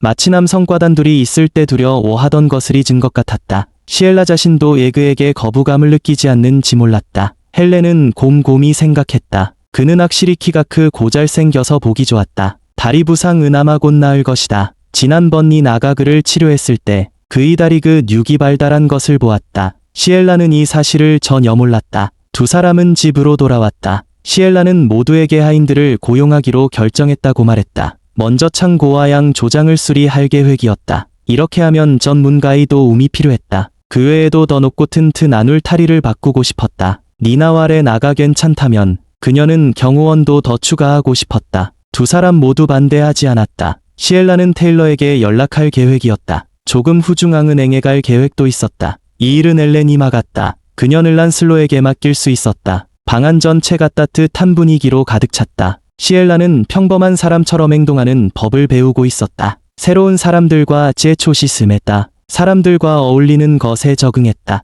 결국 평생 그렇게 있을 수는 없었다. 과거의 고통에 빠져 헤어나오지 못할 수 없다. 또한 새로운 생활로 나아가 룡기도 생겼다. 다음 날 헬렌과 레나는 출발했다. 레나는 사람들을 고용하기 위해 나갔다. 헬렌을 란슬로를 만나러 떠났다. 시엘라와니 나만 남은 저택. 오랜만에 평화로운 시간을 맞이했다. 하지만 밖은 흐렸다. 비가 올 것 같았다. 비는 점점 세졌다. 시엘라는 방 안에서 걱정하지 않을 수 없었다. 그때니 나가 문을 두드렸다. 나가지 말라고 했다. 밖에서 무슨 일이 있어도 나가지 말라고. 한 무리의 나쁜 놈들이 왔다. 온 사람 수 같게 많았다. 혼자서 이길 수 있을지 몰랐다. 하지만 그녀는 시엘라가 무사할 것이라고 약속했다. 시엘라는 긴장하며 창가에 섰다. 그 무리들이 천천히 다가오는 것을 보았다. 그녀는 니나를 도와주고 싶었다. 하지만 자신은 전혀 싸울 줄 몰랐다. 무턱대 고나가면 오히려 혼란만 더할 수도 있었다. 니나는 아래층에서 그들과 치열한 전투를 벌였다. 하지만 여전히 역부족이었다. 케일이 뒤에서 니나를 습격했다. 그리고 시엘라를 조롱하듯 바라보았다. 그가 나타났다. 이 구역질나는 녀석. 그는 니나에게도 격을 먹였다. 니나는 기절했다.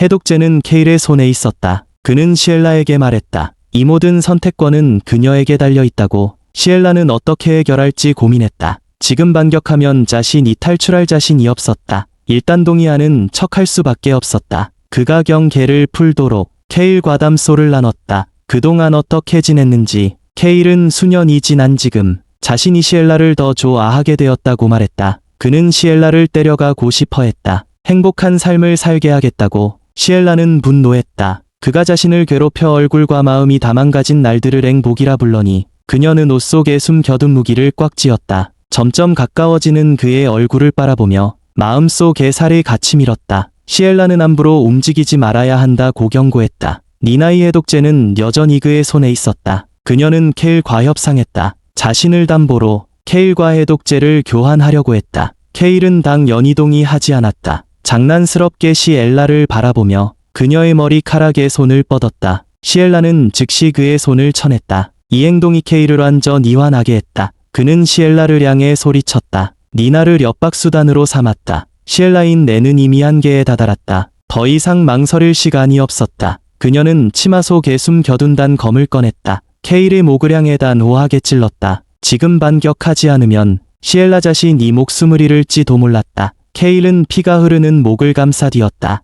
눈에는 믿을 수 없다는 표정이 가득했다. 창밖의 비는 점점 거세졌다. 그리고 다른 쪽에서는 폭우로 인해 호수가 범람하기 시작했다. 오타스타의 집도 물에 잠길 것이다. 트리스탄은 그에게 물에 잠기기 전에 떠나라고 꺼냈다. 서둘러 여기 섰던 아라고 꺼냈다. 그러나 오타스타는 전혀 당황하지 않았다. 어차피 주 그룬명이라 이렇게 죽는 것도 나쁘지 않다고 생각했다. 그는 트리스타를 내려 보내라고 했다. 자신은 방법이 있었다. 트리스타는 걱정스러운 눈빛으로 전하를 바라보았다. 그는 전하가 진심으로 그렇게 생각하는 것이 아님을 알았다. 황태 자즈 기식, 원래 황태자에게 가장 영광스러운 날이었을 것이다. 그런데 누군 가궁에서 방화를 저질렀다. 게다가 둘째 황자가 계략을 썼다. 그로 인해 그는 다리를 다쳤다. 트리스탄은 이기에서 오타스타를 구했다. 그때부터 그는 전하를 안전한 곳으로 보냈다. 계속해서 전하를 보호했다. 그러나 오타스타는 전혀 생존 욕구가 없었다. 자살을 시도한 것은 아니지만 황희쟁탈의 압박에 이미 지쳐 있었기 때문에 그래서 이 험에 처해도 반항하지 않았다. 트리스탄은 만족하지 않았다. 오늘 밤만 안전하게 넘기면 전하는 평소 모습으로 돌아올 것이다. 전하는 사실 죽으려는 마음이 아니었다. 그는 단지 지쳤을 뿐이었다. 트리스탄은 양동이를 들고 밖으로 나왔다. 그는 전하의 다리에 걸린 저 줄을 풀어야 했다. 전하가 권력을 되찾을 수 있도록 또 와야 한다. 지금 당장 할 수 있는 모든 것을 해야 했다. 전하가 살아남도록 트리스탄이 홍수를 막으려 준비하고 있을 때 갑자기 그는 시엘라의 외침을 들었다. 그는 그 자리에서 멈춰섰다. 두 집 사이에는 거리가 좀 있었다. 게다가 폭우가 쏟아지고 있었다. 소리는 거의 전달되지 않을 터였다. 그런데도 비명 소리가 들렸다. 이건 정말 터무니없었다. 하지만 어쩌면 폐하의 생존 본능을 깨울 기회일지도 몰랐다. 트리스탄은 급히 방 안으로 뛰어들었다. 그는 문을 세게 밀어 열었다. 오테스타에게 알렸다. 아래와의 너리에서 사건이 일어난 것 같다. 한편 이쪽에서는 케일도 만만치 않다. 작은 상처쯤은 그 힘을 약화시키지 못했다. 그는 장검을 들고 한 걸음 한 걸음 시엘라에게 다가갔다. 그의 손에 있는 내독제를 얻어야만 니나를 구할 수 있다. 시엘라는 더 이상 물러설 수 없었다. 그러나 케일 그놈은 전혀 두려워하지 않았다. 그는 원래 철저 한악당이었다. 그가 장검을 들어 올리는 순간, 시엘라를 찌르려는 순간, 그녀는 긴장한 채 눈을 감았다. 이번엔 죽을 수밖에 없다고 느꼈다. 그렇게 의식을 잃었다. 다시 눈을 떴을 때 자신이 방 안에 있다는 것을 알았다. 몸이 비명을 지르는 듯한 느낌이 들었다. 그때 헬렌이 뛰어들어왔다. 시엘라의 상태를 물었다. 헬렌은 걱정스러운 눈빛으로 그녀를 바라봤다. 그녀에게 이미 이틀 동안 의식을 잃었다고 전했다. 시엘라에게 오테스타가 자신을 구했다고도 말했다. 니나도 무사하다고 했다. 헬렌 일행 이 그녀에게 해독제를 먹였다. 곧바로 깨어났다. 시엘라는 크게 놀랐다. 오테스타는 분명 호숫가에 살고 있는데 어떻게 자신을 구하러 왔을까? 이전에 그는 서로를 지켜주는 이웃이 되자고 했었다. 시엘라는 그 말에 크게 감동하지 않았다. 그러나 실제로 그에게 구해진 뒤 시엘라는 반드시 고마움을 전해야겠다고 느꼈다.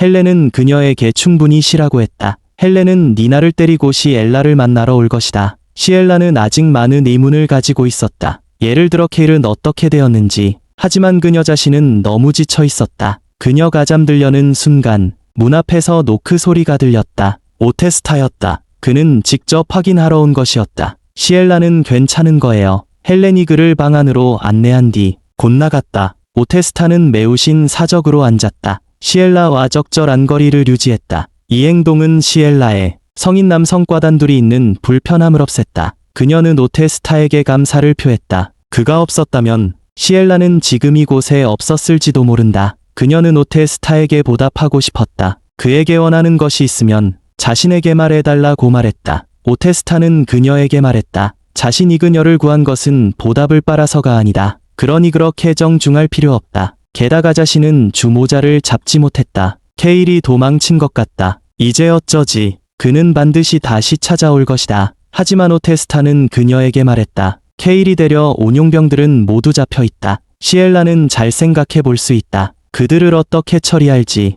시엘라는 며칠간 회복했다. 하지만 그 용병들을 어떻게 처리할지는 아직 감이 잡히지 않았다. 그녀는 케일이 다시 나타날까 걱정했다. 하지만 자신은 많은 노력을 들였다. 직접 이곳을 준비했기에 정말로 이사하고 싶지 않았다. 자신은 계속 살아야 하는 걸까? 이런 끝없는 도망 속에서 생각만 해도 절망적이었다. 아니, 자신은 이렇게 있을 수 없다. 시엘라는 차라리 케이를 죽이기로 했다. 자신이 감옥에 가더라도 이런 도망다니는 생활을 받아들이고 싶지 않았다. 만약 다시 도망친다면 여전히 불안 속에서 살아야 할 것이다. 이는 처음 자신이 꿈꿨던 새삼과 완전히 달랐다. 시엘라는 결심했다. 레나를 찾아가 그녀에게 말했다. 자신은 지금 바로 신문할 것이다. 케일이 데려온 용병들을. 레나는 이 갑작스러운 행동에 깜짝 놀랐다. 시엘라는 알았다. 그녀는 빨리 성장해야 한다는 것을. 두려움과 위협에 맞서는 법을 배워야 한다. 지금 그녀는 케일의 행방을 정확히 알고 싶어 했다. 수동적인 입장에 있지 않기 위해 그녀는 레나와 함께 계단을 내려갔다. 정원에서 니나가 혼자 수련하고 있는 것을 보았다. 이번 사건을 겪고 나서 니나는 계속 자책하고 있었다. 자신이 충분히 강하지 않아서 시엘라가 위험에 처하게 되었다고 생각했다. 시엘라는 이번 일은 단순한 사고라고 말했다. 하지만 니나는 여전히 마음이 아팠다. 시엘라에게 약속하며 자신이 더 강해질 거라고. 사건이 있은 후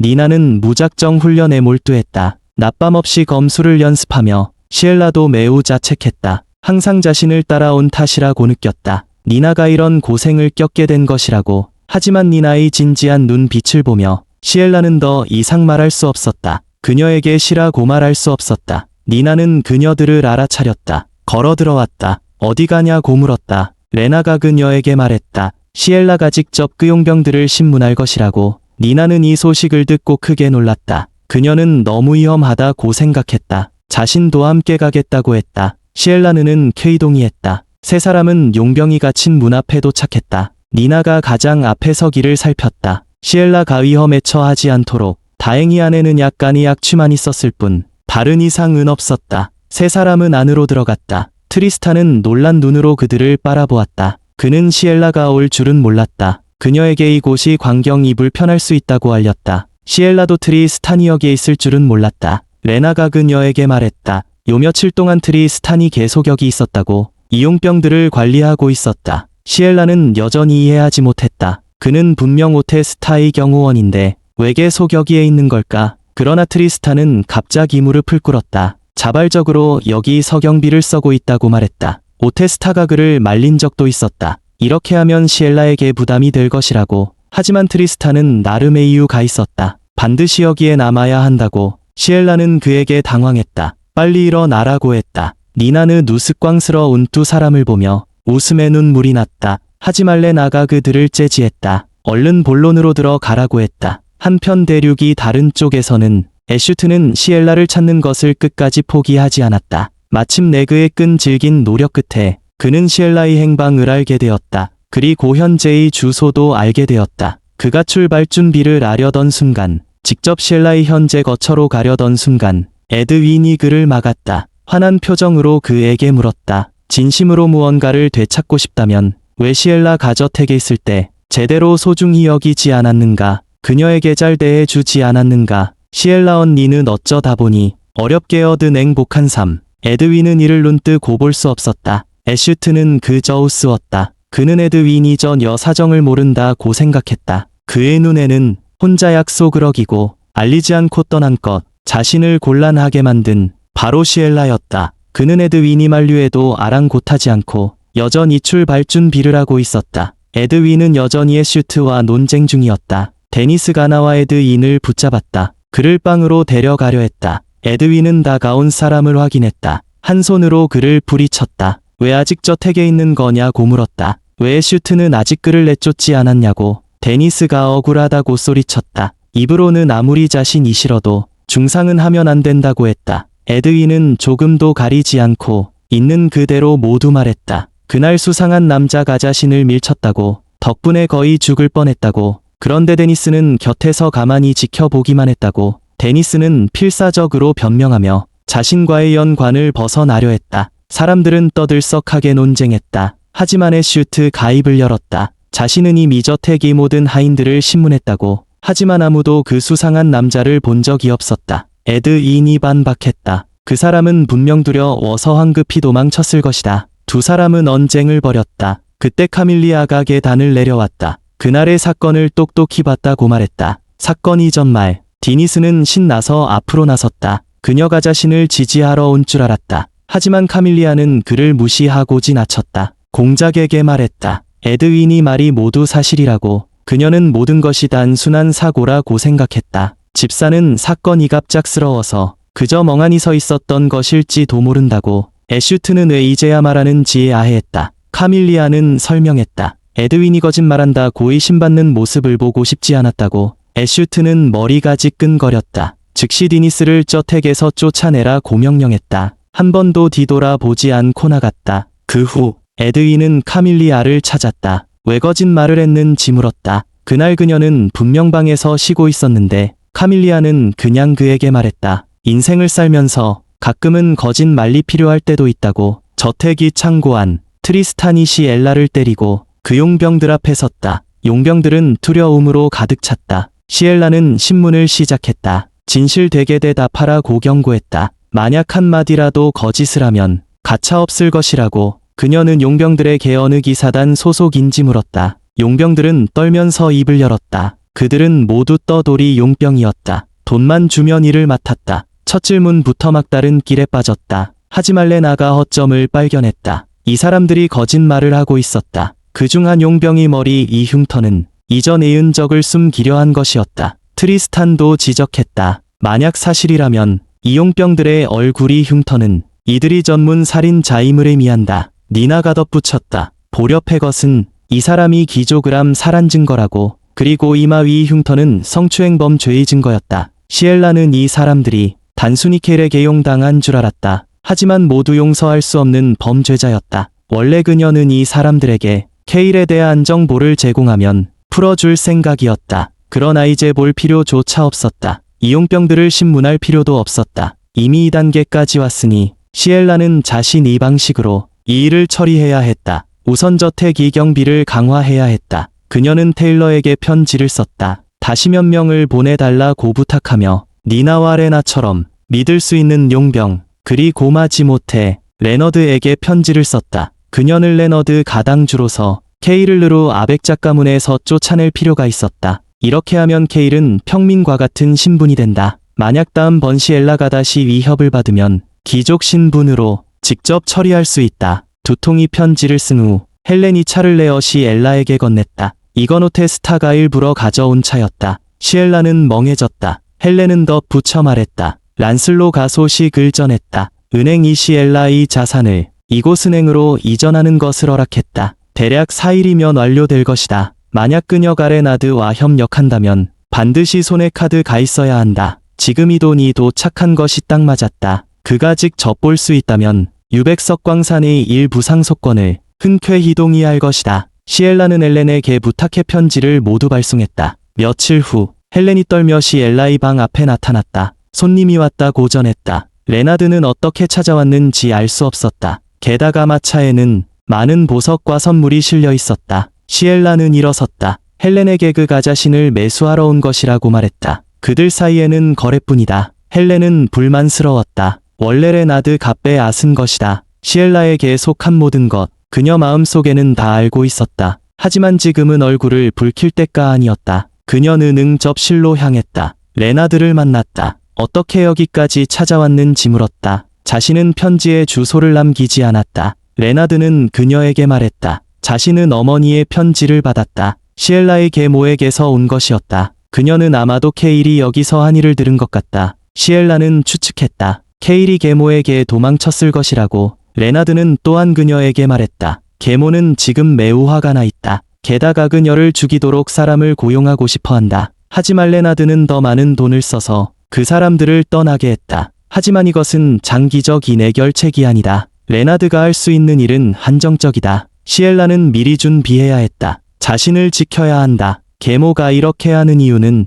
자신의 소중한 아들 때문이다. 자신이 싫어하는 개녀 때문에 거의 실명할 뻔했다. 시엘라는 자신이 케일의 목을 다치게 한 것만 기억했다. 아마의 식을 잃은 후 벌어진 일, 아마도 오테스타의 손길일지도 모른다. 지금은 이런 걸 생각할 때가 아니다. 그녀는 케일의 행방에 집중해야 한다. 케일은 지금 계모의 보호 아래 안심하고 치료 중이다. 계모는 가문이 자금을 대 거유용했다. 계모의 세력이 너무 강력하다. 케일 혼자라며 아직 대처할 수 있지만 시엘라는 레나드에게 케일을 끌어내라고 했다. 당장 그를 죽일 생각은 없다. 하지만 먼저 그를 가둬야 한다. 시엘라는 케일 때문에 자신이 삶을 망치고 싶지 않았다. 차라리 돈을 좀 더 쓰더라도 괜찮다. 자신이 도망쳐 나온 이유는 행복을 위해서다. 시엘라는 레나드에게 케일을 가문에서 쫓아내라고 했다. 이전 두 사람의 일은 모두 없던 일로 할 수 있다. 동시에 유백석광산일 부채 굴건도 얻을 수 있다. 이는 레나드에게 엄청난 호재였다. 즉시 시엘라와 상의했다. 케일을 어떻게 가문에서 내쫓을지. 이는 시엘라의 협조가 필요하다. 케일은 귀족 사회에서 항상 신사 이미지였다. 오직 시엘라를 만날 때만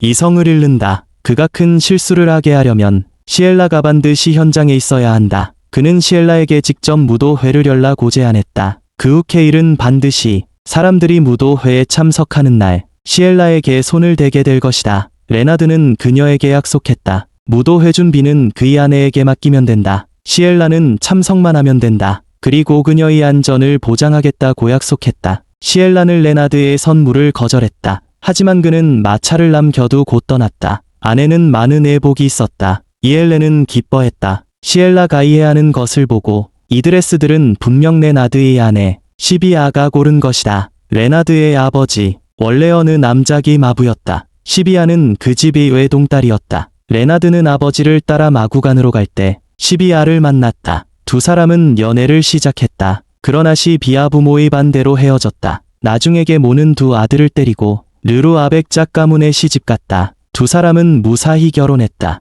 적어도 시비아 앞에서는 레나드는 항상 좋은 남편의 모습이었다. 하지만 카밀리아 앞에서는 레나드는 혼이 빠진 듯했다. 게다가 그뿐만이 아니었다. 다른 사람들도 이상한 행동을 보였다. 시엘라는 진심으로 느꼈다. 시비아의 따뜻함을. 이런 아내가 있는데 레나드가 아직도 카밀리아와 그렇게 가까운 것은 시엘라는 안타까웠다. 결국 이를 시비아에게 알려야겠다고 결심했다. 시엘라 가무도 회를 연다는 소식을 듣자 가장 흥분한 사람은 엘렌이었다. 모두 그날 시엘라가 특별히 아름다울 것을 생각하자 모두 매우 기뻤다. 모두 저택 이장식과 무도회 준비로 분주했다. 시엘라는 정원에서 좀 더 앉아있고 싶었다. 니나는 세심하게 자신의 망토를 그녀에게 남겼다. 이렇게 편안하고 즐거운 날들 정말 기분 좋았다. 시엘라는 혼자 정원에 앉아 있었다. 오테스타가 멀리서 걸어왔다. 그는 시엘라에게 알리러 왔다. 지난 번용병들은 이미 경찰서에 넘겨졌다. 조사 결과 그들은 제국전 역의 지명수배 범죄자였다.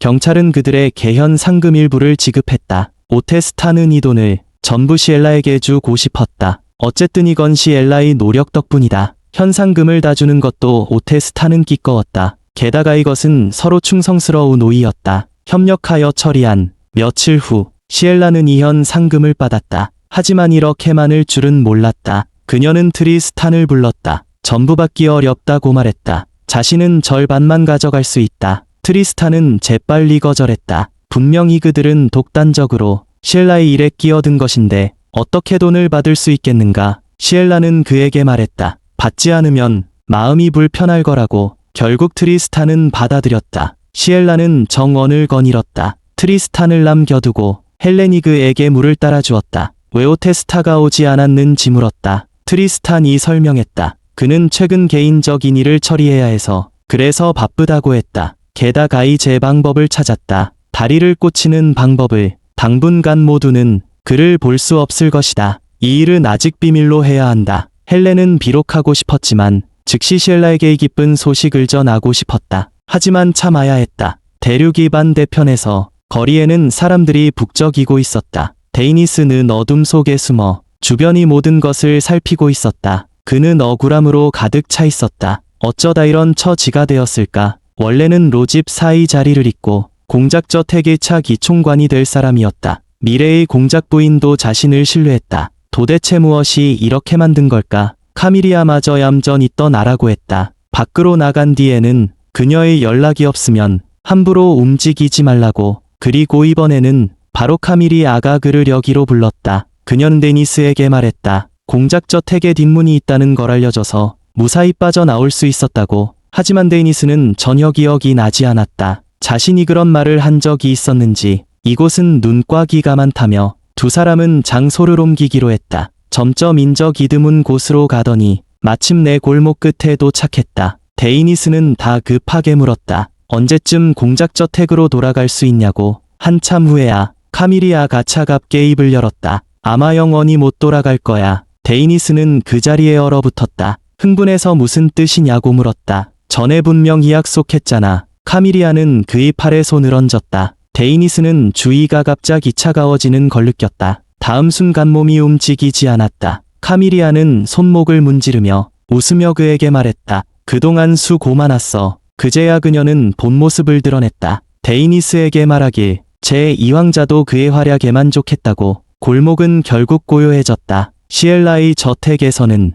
헬렌이 외출해서 돌아왔다. 그녀는 오빠를 만나고 왔다. 란슬로가 확인한 바 금괴가제너드 은행에 도착했다. 이제 사용하기가 훨씬 편해졌다. 시엘라는 역시 나중에 직접 은행에 가보기로 했다. 그리고 테일러의 답장도 가져왔다. 시엘라는 곧바로 확인했다. 테일러가 보내온 만족스러워 보이는 호의들의 속에서였다. 선택하라고. 두 사람은 니나왈의 나도 부르기로 했다. 함께 고르기 위해서 같은 일을 하는 사람이 고르면 더 안목이 있다는 판단이었다. 지금 유일하게 신경 써야 할 건 며칠 뒤 열릴 무도회뿐이었다. 며칠 후 화려한 마차 한 대가 시에라의 영지 앞에 멈춰섰다. 실비아였다. 그녀는 일부러 시에라를 찾아와 무도회의 새 부사항을 확인하러 왔다. 두 사람은 오랜만이 재회라 다소 어색하게 인사를 나눴다. 실비아는 걱정 가득한 눈으로 시에라를 바라봤다. 백 작가에서 쫓겨났다고 들었다며 많이 힘들었겠다고 말했다. 실비아는 그녀를 돕고 싶어 했다. 시에라는 그 시선을 알아차리지 못했다. 돌려서 실비아에게 물었다. 최근 생활에 변화가 있었냐고. 실비아는 고개를 숙이며 웃더니 베이에 손을 얹고 임신했다고 말했다. 그야말로 청천벽력이었다. 하지만 레이너드와 카밀리아의 애매한 관계를 생각하자 시에라는 주먹을 꽉 쥐었다. 이번에야말로 실비아에게 레이너드의 행태를 말하려 했지만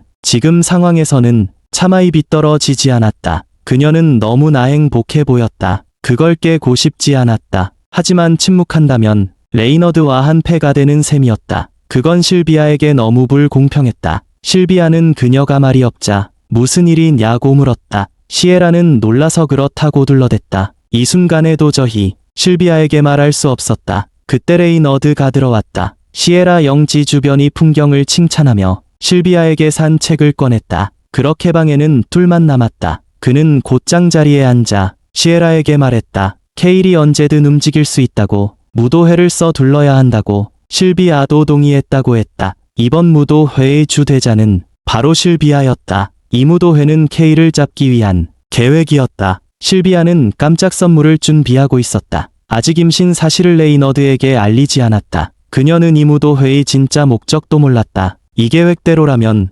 실비아와의 모두 이험해질 수 있었다. 모든 계획을 실비아에게 말한다면 마음의 준비는 시킬 수 있겠지만 모든 걸 알게 된 그녀는 무도회를 막으려 들 것이다. 시에라는 깊은 고민에 빠졌다. 레이너드는 그녀가 케일을 걱정하는 줄 알고 케일은 요양 중이라 바쁘다고 말했다. 다른 일엔 신경 쓰려 유가 없다고. 무도회라면 더더욱 걱정할 필요 없다고. 실비아가 전 부준비할 거라며 그녀는 이런 일을 즐긴다고 했다. 시에라는 차갑게 그를 바라봤다. 실비아를 배신하지 말라고 경고했다. 그날 밤 두 사람은 시에라의 영지에 머물게 되었다. 실비아는 시에라를 찾아와 이야기를 나눴다. 무도회는 근처 별장에서 열린다고 알려주었다. 그곳은 경치가 아주 좋고 별장도 무척 넓어서 무도회 같은 행사를 열기에 딱이라고 했다. 게다가 실비아의 남동생도 그곳에 살고 있었다. 두 사람은 즐겁게 이야기를 나누며 늦은 밤까지 수다를 떨었다. 다음 날 아침 일찍 시에라는 눈을 떴다. 뜻밖에도 정원의 설의 날을 발견했다. 무언가를 만들고 있는 듯했다. 레나는 얼굴을 붉히며 말했다. 나무 테이블과의 자세트라고.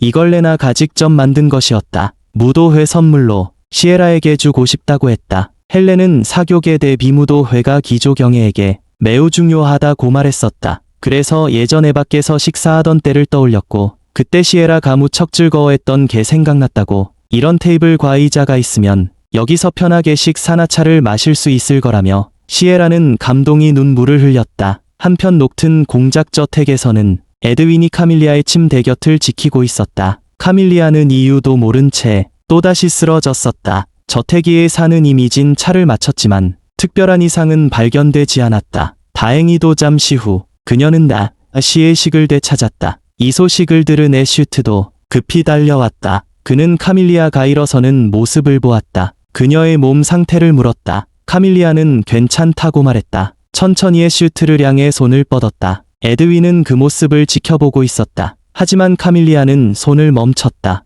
에드윈의 계잠시 자리를 비켜줄 수 있냐고 물었다. 애슈트와 단둘이 이야기하고 싶다고 했다. 에드윈은 지난번 공작과 다툰 이후로 더 이상 그와 엮이고 싶지 않았다. 그래서 큰 걸음으로 자리를 떠났다. 공작은 데니스を쫓아낸 뒤 곧바로 숯에 개몰두하며 저태간이 다른 배신자들을 그 바람에 시에라 누나를 뒷전으로 밀어두었다. 에드윈은 마음속으로 맹세했다. 절대 저런 나쁜 남자가 되지 않겠다고. 한편 영지에서는 시에라는 짐을 정리하며 무도회가 열릴 별장으로 갈 준비를 하고 있었다. 빠뜨린 것이 없는지 생각하다가 문득 자신이 단검을 떠올렸다. 케일 사건 이후로 단검은 적도 없이 사라졌었다. 손에 익은 그 무기는 그녀에게 큰 한도감을 주었었다. 니나가 준 단검을 지면 자신이 어떤 어려움에도 맞설 수 있을 것 같았다. 다시 잘 찾아보거나 새로 하나 사야 할 것 같았다. 저녁 식사 시간이 되어 모두니 나를 기다리고 있었다. 저녁 전에 돌아온다고 했기 때문이다. 숨을 헐떡이며 뛰어오는 니나의 모습이 보였다. 손에는 무언가를 들고 있었다. 니나는 봉투를 시에라에게 건넸다. 직접 열어보라고 했다. 시에라는 안에 든 것을 보고 그 자리에 멈춰섰다. 그 안에는 단검 과장식용 체인이 있었다. 니나는 웃으며 말했다. 예전에 말했잖아. 제나드에 도착하면 더 좋은 단검으로 받게 해주겠다고. 이게 바로 그 선물이야. 시에라는 단검을 꼭 쥐고 지금껏 느껴본 적 없는 따뜻함을 느꼈다. 니나는 웃으며 시에라에게 말했다. 전부터 계속 고민하고 있었다고. 시에라에게 뭐가 부족한지. 그러다 단검을 잃어버린 걸 떠올렸고 그래서 하나를 샀다고 했다. 이전보다 훨씬 좋은 단검을. 그리고 그 체인은 니나는 전에 시에라가 금고 열쇠를 어디에 둘지 고민하던 걸 보고 열쇠를 거기에 걸어서 목에 걸면 편하겠다고 생각했다. 그리고 나중에 크게 벌게 되면 금으로 된 걸 사주겠다고 약속했다. 시에라는 이 따뜻함에 잠겼다. 그리고 니나에게 감사 인사를 했다. 그녀는 정말로 행복했다. 이광경은 헬렌의 승부욕에도 불을 붙였다. 헬렌은 크게 외치며 더 대단한 선물을 아가씨를 감동시킬 거라고 말했다. 시에라는 그 말에 웃음을 터뜨렸다. 불안에 떨던 나날이 이제는 이렇게 즐거웠다. 그 덕분에 그녀는 오히려 데뷔무도회를 기대하게 되었다. 그리고 깊은 밤 숲이 반대편에서는 트리스탄이 암살자를 신문하고 있었다. 비앙카르루아 즉 시에라의 계모가 여러 명의 암살자를 보내 시에라 아가씨를 암살하려 했다. 그동안 오테스타와 그는 몰래 이들을 처리해왔다. 하지만 이렇게 실력 있는 상대는 처음이었다. 어쩌면 먼 가수 상한 점이 있을지도 모른다. 트리스탄은 자세히 살펴보기로 했다. 그는 암살자의 턱을 붙잡고 혀에 새겨진 문양을 보았다. 그것은 전 하이달에 있던 저 주문양과 같았다. 그는 즉시 이 사실을 보고했다. 이 일은 황실도 개입한 모양이다. 아마 이 황자도 시에라의 현재 거처를 알아챘을 것이다. 다행히 시에라는 데뷔무도회에 참석하기 위해 한동 안영지를 떤 아래정이다. 그동안 대비할 시간이 있다. 다음 날 아침 일찍 시에라가 아직 잠에서 깨기 전 밖에서 들려오는 말발굽 소리에 눈을 떴다. 그녀는 일어나 창가로 다가갔다. 놀랍게도 그곳에는 오테스타가 있었다. 두 사람은 정원에 있는 긴 테이블에 마주 앉았다. 오타이스타는 그녀에게 말했다. 시에라가 한동안 떠난다는 말을 듣고 일부러 작별인 사를 하러 왔다고. 시에라는 그의 표정을 이해하지 못한 채 조심스럽게 입을 열었다. 초대장을 보내도 될까요? 그 별장에도 호수가 있다고 들었어요. 트리스탄과 함께 오실 수 있다면 좋을 것 같아요. 그동안 이 일에 대한 감사 의미로요. 오타이스타는 미소 지으며 그녀를 바라봤다. 초대해줘서 고마워요. 하지만 우리는 가지 못할 것 같아요. 시에라는 이유를 물었다. 오타이스타는 설명했다. 자신도 선물을 준 비중이지만 아직 완성되지 않았다고. 밤이 되어 오타이스타의 거처에서 그는 다리 재활 훈련을 하고 있었다. 이제는 감각이 조금 돌아왔다. 이는 주술사가고 안 한 방법이었다. 마법사들은 강력한 주술의 힘을 지니고 있고 제국은 오래전부터 이를 경계해왔다. 그래서 그들을 말살하려 해왔다. 하지만 여전히 숨어 사는 마법사들이 있었고 그 중 하나가 카슈스의 측근 황녀 이솔대의 전시녀 카밀리아였다. 그녀가 이솔대를 저 주로 죽였다. 그리고 오타이스타의 다리에 걸린 저주도 복수를 위해 주술사를 찾았던 것이다. 지금 상황으로 보아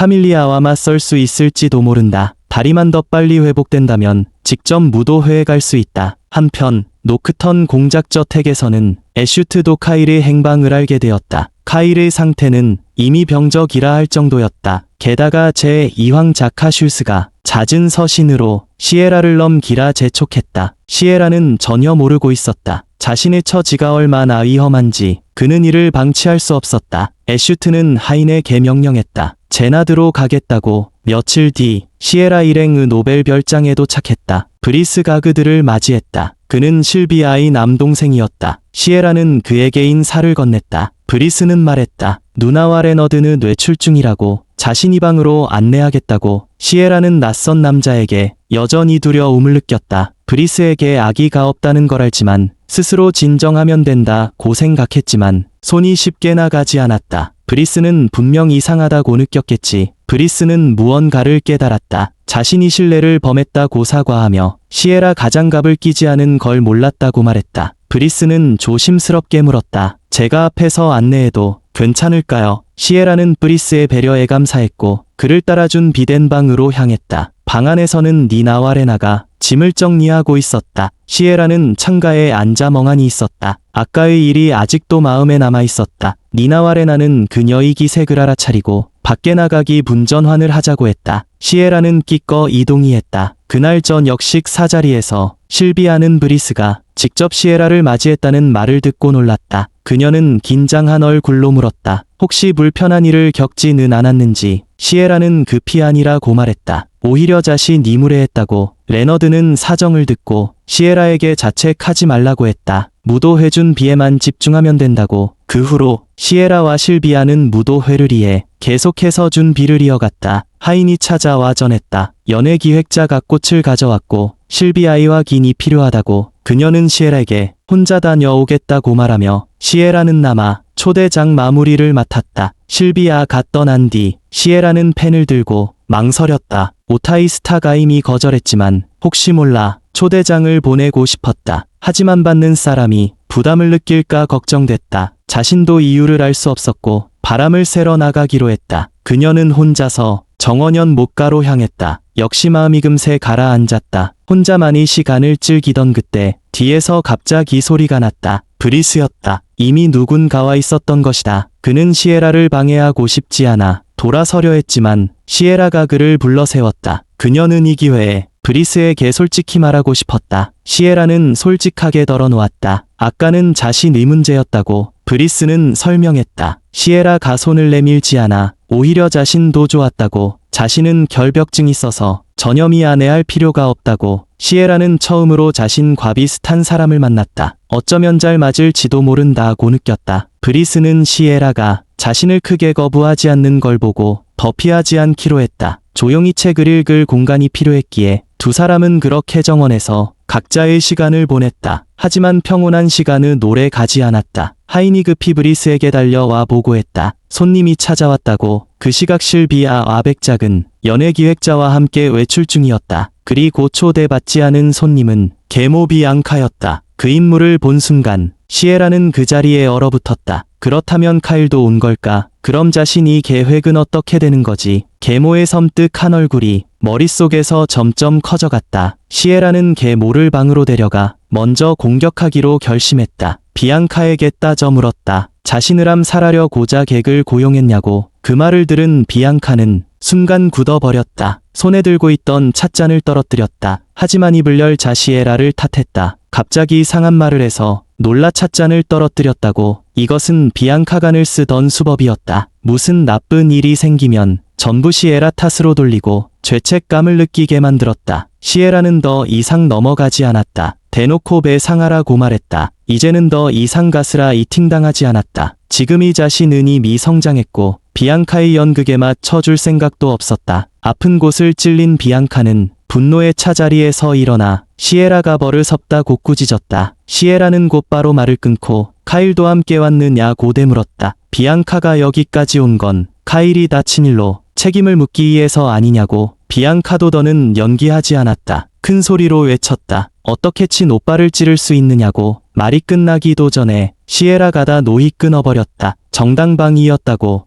당신이 사랑스러운 아들이 대체 무슨 짓을 하려 했는지 비앙카는 말로 이길 수 없자 분노에 차탁자의 찻잔을 집어들고 시에라에게 끼얹으려 했다. 그 순간 레너드 갓 돌아와 어머니를 막아섰다. 시에라를 더 괴롭히지 말라고 했다. 비앙카는 친아들마저 반항할 줄은 몰랐다. 다음 순간 레너드는 뺨을 3개 맞았다. 비앙카는 그를 추궁하며 그가 여기저기 떠벌려 자신이 시에라를 죽이려 했다는 걸 돌아서자마자 웃으며 시에라에게 다가갔다. 표정 바꾸는 속도가 너무 빨랐다. 시에라가 반응하기도 전에 비앙카는 줄줄이 말을 쏟아냈다. 노크턴 공작과 틀어졌다고 들었다며 체도란드 가다시 너를 원한다더라. 시에라는 무의식적으로 이를 악물었다. 그래서 이번엔 고양이 앞이 쥐처럼 굴었구나. 또다시 자신을 팔아넘기려는 거였다. 시에라는 계모를 밀쳐내고 다시는 눈앞에 나타나지 말라고 경고했다. 그리고 아인들에게 내보내라고 했다. 비앙카는 소리치며 하지만 레너드와 시에라는 뒤도 돌아보지 않았다. 두 사람은 방으로 돌아와 레너드는 시에라에게 말했다. 시에라가 떠난 뒤 비앙카가 실비아를 괴롭혔다고, 오늘은 시에라가 몰래 집사에게 실비아를 피하게 해달라고 했다고. 레너드는 미안해하며 감사 인사를 했다. 여기까지 오니 상시에라는 더 할 말이 없었다. 이제 남은 건무사 히무도 회를 준비하는 것뿐. 반드시 카이를 그녀 가정성껏 준비한 함정에 빠뜨려야 한다. 부두이 한 척 앱에 갇힌 천 이저반했다. 애슈트 가제너드에 도착했다. 그는 서둘러 시에라의 거처로 향하려 했다. 하지만 부하가 그에게 말했다. 시에라는 지금 여기 없다고. 르루 아벡작이 시에라를 몇 번 찾아갔다. 그 후 시에라는 르루 아벡작과 함께 제너드를 떠났다. 부하가 애슈트에게 전가를 보냈다. 지금은 다른 사람을 보내서 추적 중이다. 애슈트는 짜증나서 물었다. 시에라는 언제 떠난 거냐고. 부하가 그에게 말했다. 반달 전 이미 떠났다. 그동안 3명을 보냈다고. 공작에게 전가를 보내라고. 도대체 못 받았다는 건가? 그런데 슈트는 전갈 보낸 사람 또 본 적이 없었다. 그렇다면 전갈 보낸 사람은 도대체 어디로 간 거냐? 한편 공작저 태간에서는 밖에는 이슬 비가 내리고 있었다. 카밀이 아가홀로 창가에 서 있었다. 그때 슈트 갓 돌아왔다. 카밀이 아는 인사하면서 장갑을 벗었다. 그리고 평소처럼 애슈트의 손을 잡았다. 애슈트는 시선을 떨궜다. 카밀이 아이 장갑을 보며 어쩔 수 없이 시에라가 떠올랐다. 제대로 된 장갑 한 켤레조차 없었지. 어지럼증이 완전 이 머리를 지배하려 할 때 그는 카밀리아의 손을 확 내쳤다. 곧장 일이 있다고 말했다. 잠시 나가야 한다고. 카밀리아는 떠나는 애슈트를 바라보며 자신이 주문이 뜻밖에도 통하지 않았다. 그때 비무도 회날이 되었다. 시에라는 준비한 드레스를 입었다. 매우 화려했다. 시비아가 감탄했다. 이 드레스 정말 잘 어울린다. 그때 브리스도 도착했다. 그는 특별히 시에라를 위해 선물을 준비했다. 한 켤레 장갑이었다. 오늘 무도회에서 분명 많은 사람을 만나게 될 것이다. 그때 자연스럽게 인사도 해야 할 것이다. 시에라는 기쁘게 장갑을 끼었다. 브리스의 선물에 감사했다. 시비아도 준비한 선물을 꺼냈다. 오늘은 사실 가면 무도회였다. 손님들을 위해 가면도 준비했다. 시에라는 시비아의 세심함에 감탄했다. 시에라는 다이아몬드 장식 가면을 쓰고 분명 회장을 빛낼 것이다. 곧밤이 되었다. 별장에는 많은 손님이 도착했다. 시에라 일행은 복도에 서 있었다. 그때 헬렌이 달려왔다. 그녀를 꼬아놨다. 두 사람은 오랜만에 만났다. 헬렌이 그녀에게 말했다. 별장 오는 길에 한 사람을 만났다고. 그 사람이 시에라를 보고 싶다고 했다. 아까부터 계속 기다리고 있었다. 그리고 그때 니나또 레이나와 순찰을 나가 의심스러운 사람이 있는지 확인하려 했다. 뜻밖의 헬렌도 같이 가겠다고 했다. 어느새 시에라만 홀로 남았다. 그리고 뒤에서 들리는 발자국 소리. 그녀는 자연스레 돌아보았다. 나타난 사람은 오타에스타였다. 히엘라는 깜짝 놀랐다. 그는 오지 않을 줄 알았는데 그녀는 놀라운 사실을 발견했다. 오테스타는 지팡이를 짚지 않았다. 오테스타가 웃으며 말했다. 이번 치료는 효과가 아주 좋았다고. 그는 히엘라의 텅 빈 목선을 빨아보며 오늘의 엘세 목걸이를 하지 않았느냐고 물었다. 히엘라는 밖에 사람들이 많아 분실할까봐 두었다고 설명했다. 열쇠를 잃어버릴까봐 걱정했기 때문에. 그래서 그냥 치워두었다. 오테스타가 입을 열었다. 그거 참 다행이네. 그리고 곧 상자를 꺼냈다. 나는 이 목걸이가 꼭 너에게 어울릴 거라고 생각해. 마음에 들어. 히엘라는 눈앞의 유백석 목걸이를 바라보며 멍하니 서 있었다. 오테스타가 목걸이를 그녀에게 건네주었다. 직접 히엘라에게 걸어주었다. 이 목걸이는 정말 히엘라와 잘 어울린다. 그때 레나드가 다가왔다. 고치엘라가 입장할 시간이 다가왔다. 오테스타는 두 사람의 계작별을 고했다. 무대에서 다시 보자고. 두 사람은 정원으로 나왔다. 레나드가 그녀에게 말했다. 이미 지시해두었다고. 케일이 초대장을 가지고 있지 않아도 그를 안으로 들여 보내도록 해두었다. 히엘라는 여전히 걱정하고 있었다. 케일이 정말 올까? 그때 꽃숲 속에서 케일은 그림 자속에서 기회를 노리고 있었다. 분노의 포효와 함께 케일이 풀숲에서 뛰쳐나왔다. 단검을 쥐고 두 사람을 향해 달려들었다. 레나드는 그 즉시 땅에 쓰러졌다. 당황한 채 히엘라는 케일의 손을 붙잡았다. 레나드도 반응했다. 케일을 밀쳐내며 히엘라를 몸 뒤로 보호했다. 그녀에게 빨리 사람을 부르라고 했다. 케일은 냉소를 지었다. 자신이 데려온 용병들이 여기 있는 경호원들을 모두 죽였다고 말했다. 덤으로 레나드도 다치게 했다. 이제 히엘라가 사람을 부르러 가도 늦다. 다른 방법을 생각해야 한다. 히엘라는 멀리 있는 다리를 바라보았다. 브리스가 말했던 것을 기억해냈다. 다리 난간 근처에는 가까이 가지 말라고. 이 호수는 꽤 깊다. 지금 보니